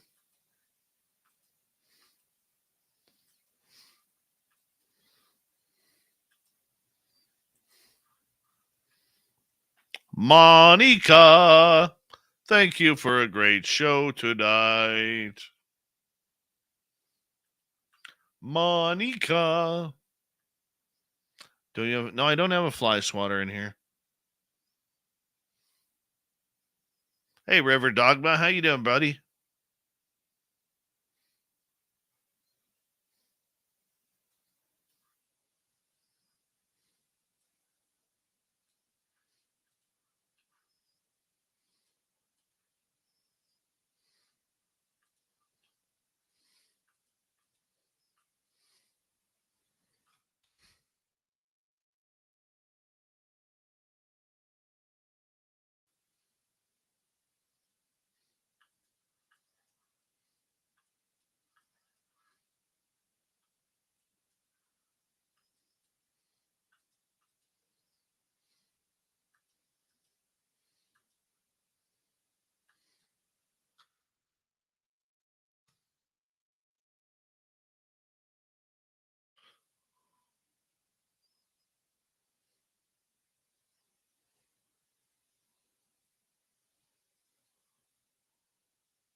Oh, they have, yeah.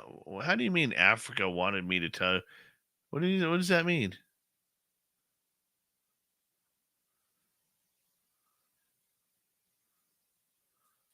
That's kind of cool. What does that mean, though?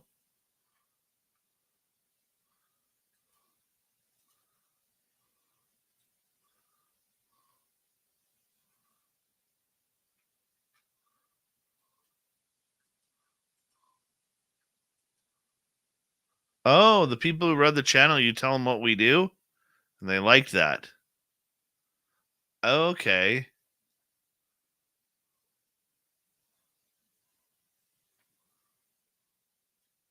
Was that on the Namibia channel with the chat there?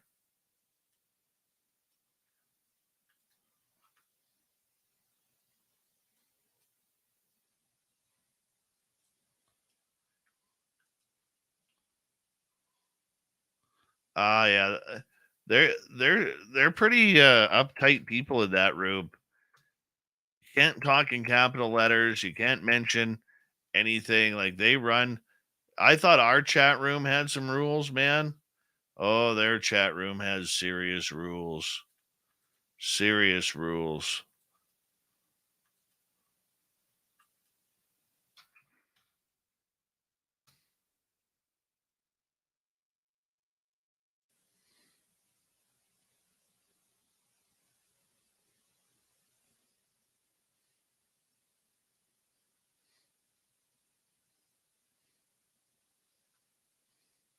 What'd you get in trouble for, Bomber?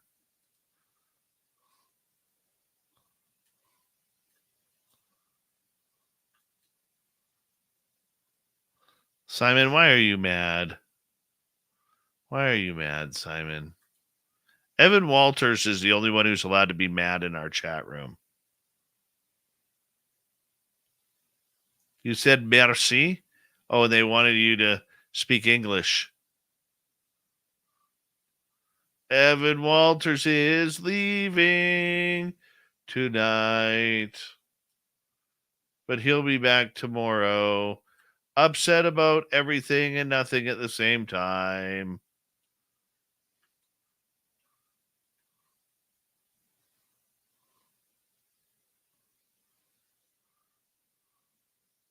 Oh, you got told to shush.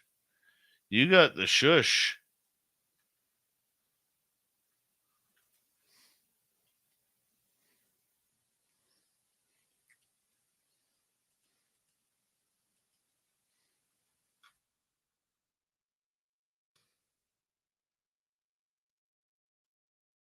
Hi, John Storch. Time loss. This is where people just seem to, it's actually quite simple. People just set out on their journey, beginning their day, and next thing they know, they may see some lights, something weird, and they check their clocks again. They don't feel right, and they've lost an hour to 10 hours.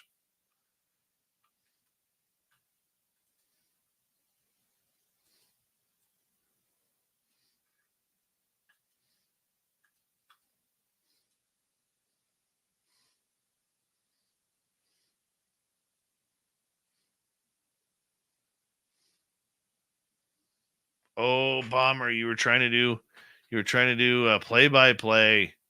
Yeah, that'll get you in trouble every time over there. Every time.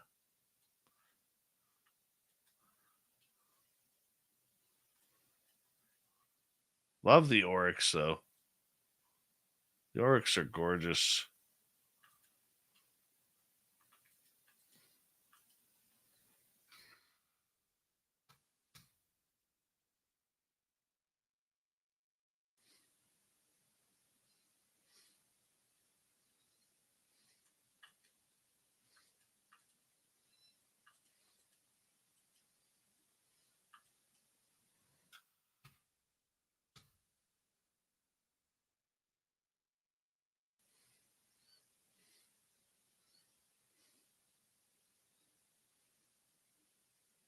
What happened, John?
Are the photos still on your phone or your camera?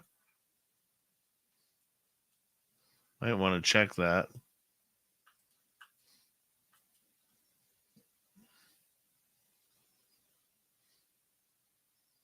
If you're over hungry, over tired, that helps too.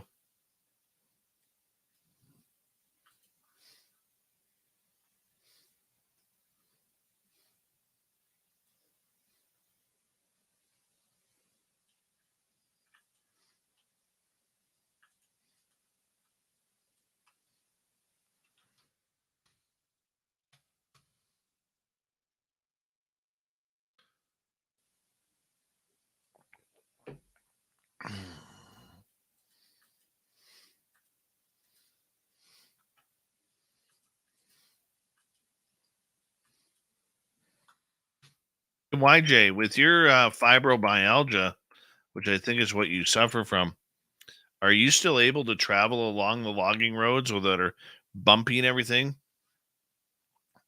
My friend's wife who has it, she can't. She tries, but without much luck.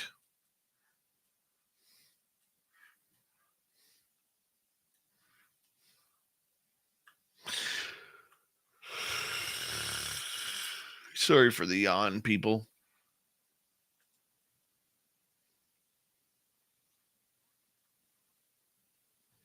I'll be right back. What's in the cage? That's a gnome.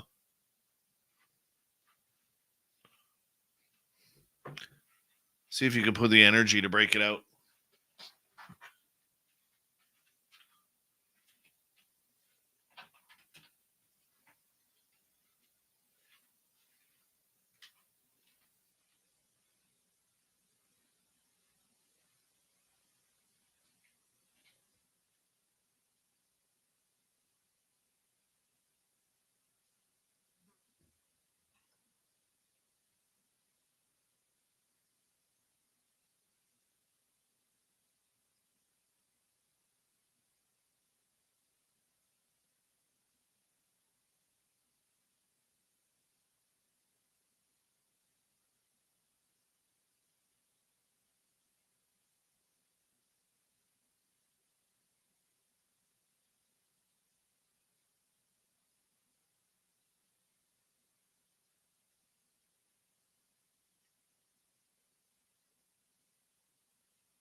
Let's go like this. Shoot.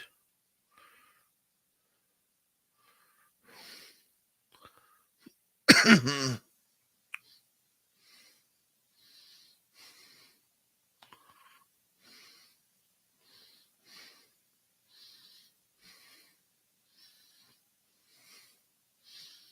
me 2 seconds, guys. Come on. There we go.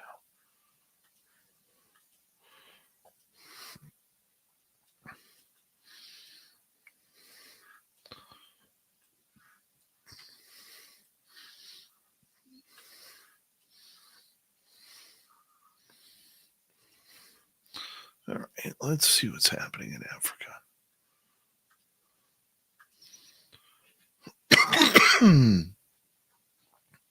Rosie's pan, nothing. Kruger, nothing.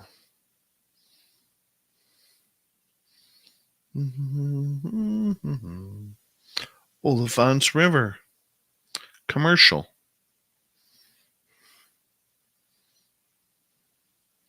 We got like 2 commercials to go through.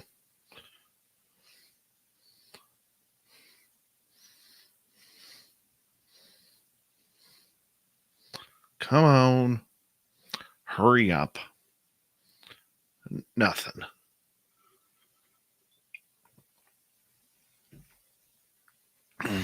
Boy, the river's going down, though. My goodness. All right, let's go to Tembe. Do we have any elephants at Tembe right now? No. Of course not.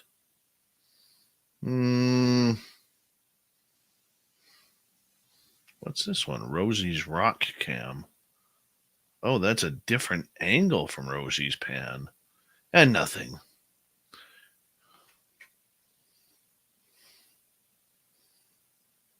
Holy cow, Crave Dog.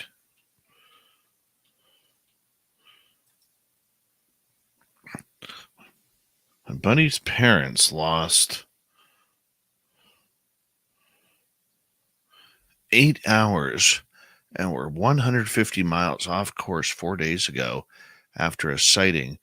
And when he went into surgery yesterday to remove his cancer, it was magically gone. No way. Oh, wow. That is incredible. Let's go to Nakoro. Nothing happening there either.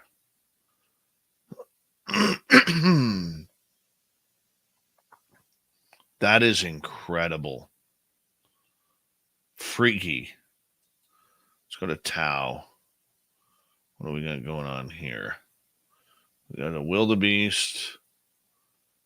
Looks like some zebras in the background, though I can't really tell. Bird. No.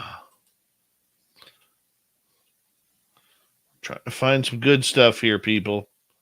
You know, we only want the good stuff.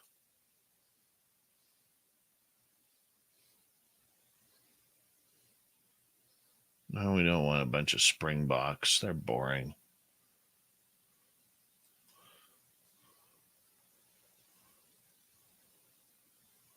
Nothing happening. Is that a baby ostrich? These may be baby ostriches here, guys. Hold on. Hold on. We may have baby ostriches here. We totally do. Look at all of them. Hold on. Look at them all. Right on. Look at them all. Oh, this one's like, damn it, I fell. I fallen and I can't get up. Come on, help the little one up. Oh, it didn't hurt itself. Oh, no, there it goes. Go grab some water, little one.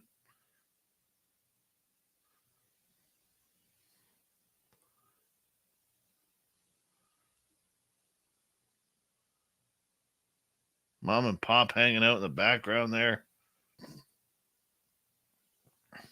At the Salt Lick. Oh, there's another one.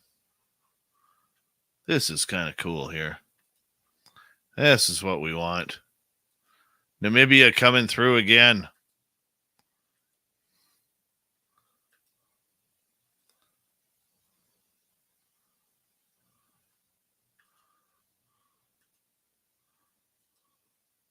All the babies are like, oh, let's get out of here. Oh, what's this down here? Oh, what is that? Is that a little nudu?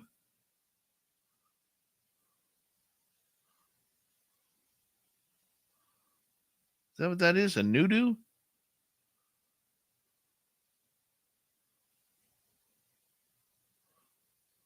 He snuck up from behind. Wow.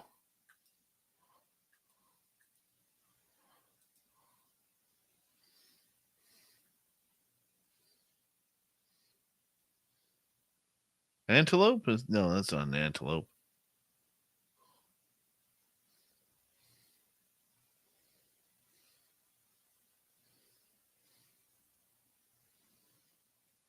Better check the chat room, see what they're saying here. Where's the chat room? Well, I can't see the chat room. Oh, well. That's still kind of cool.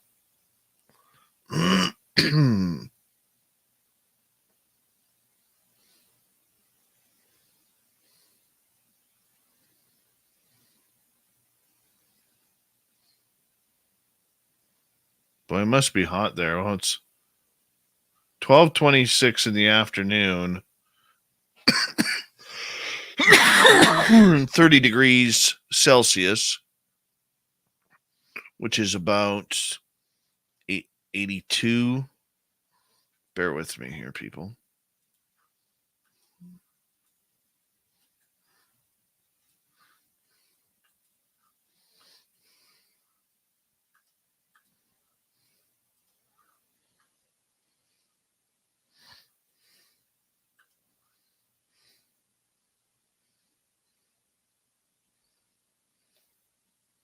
I can't put the volume up. I don't want to get in trouble.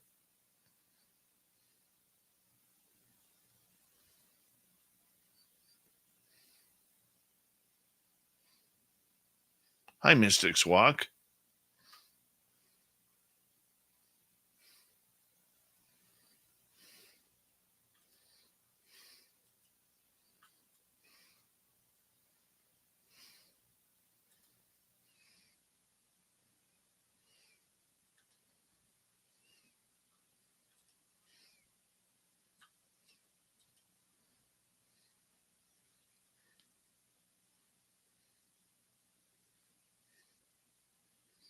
Well, don't zoom in. Don't zoom in. Oh, there's 4 of them now. Oh, look at that. Okay, I see what they're doing there. Very cool.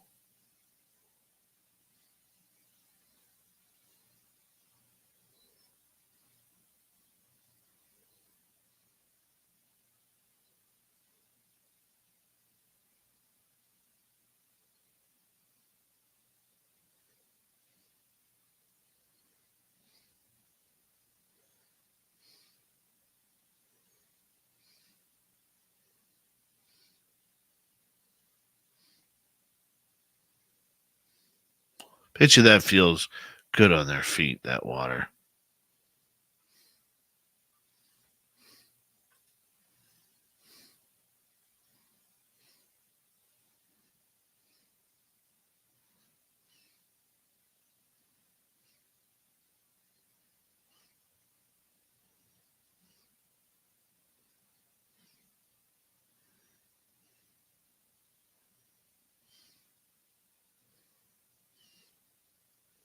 You can't even take a drink.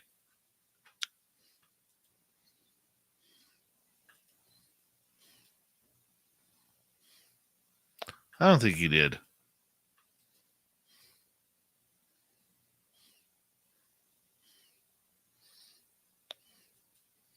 I don't think he did.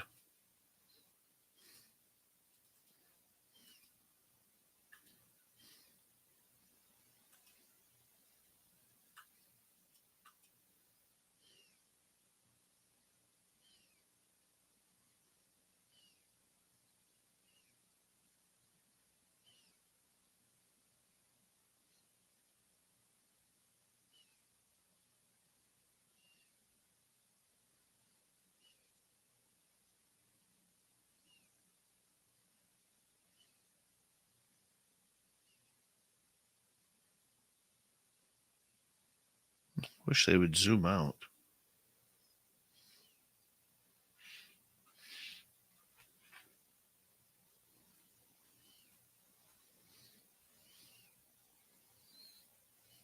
Hey, GFG. What's happening?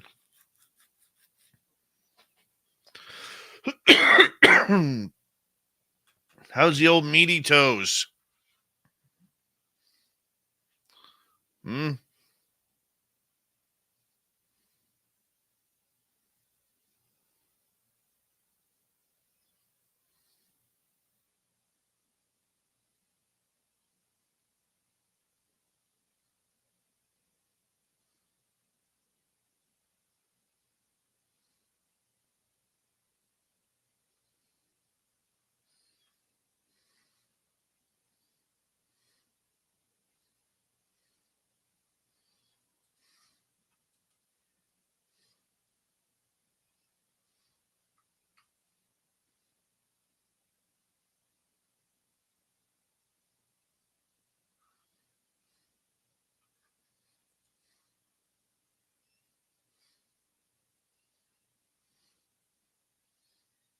Very cool.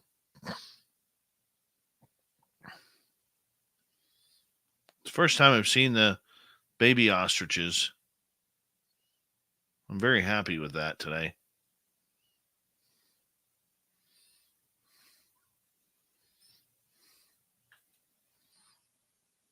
Roundtable tomorrow night, by the way, if you're wondering. So far, we'll have Jason Gilmet, Grant Baker, Nicole Sackich, and Tom Whitmore.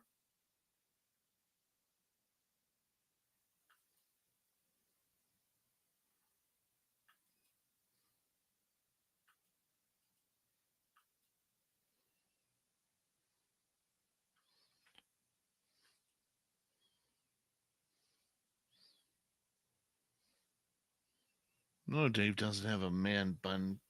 You're such trouble, Commonwealth Andrew.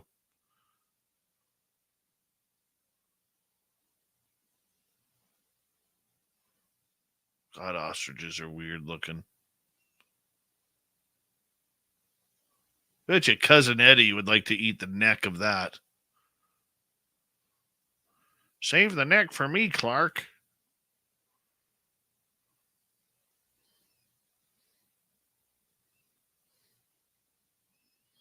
All right, on that note, Dave does have to work in the morning, so we're going to call it the night here, my beautiful friends.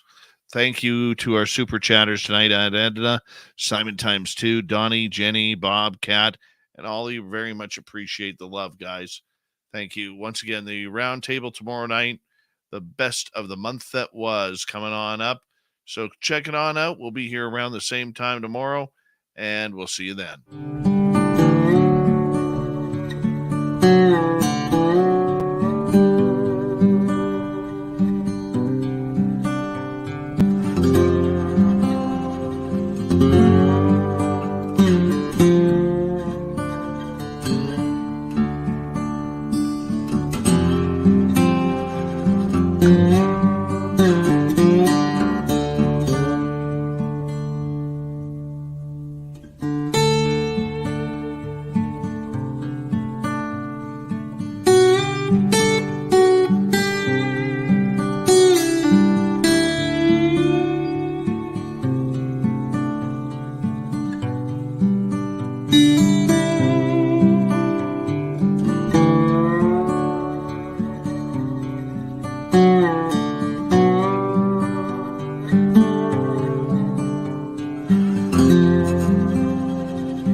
Stay healthy, my friend. You too. You need bail money, give me a call. Always, Dad. Take care. You too.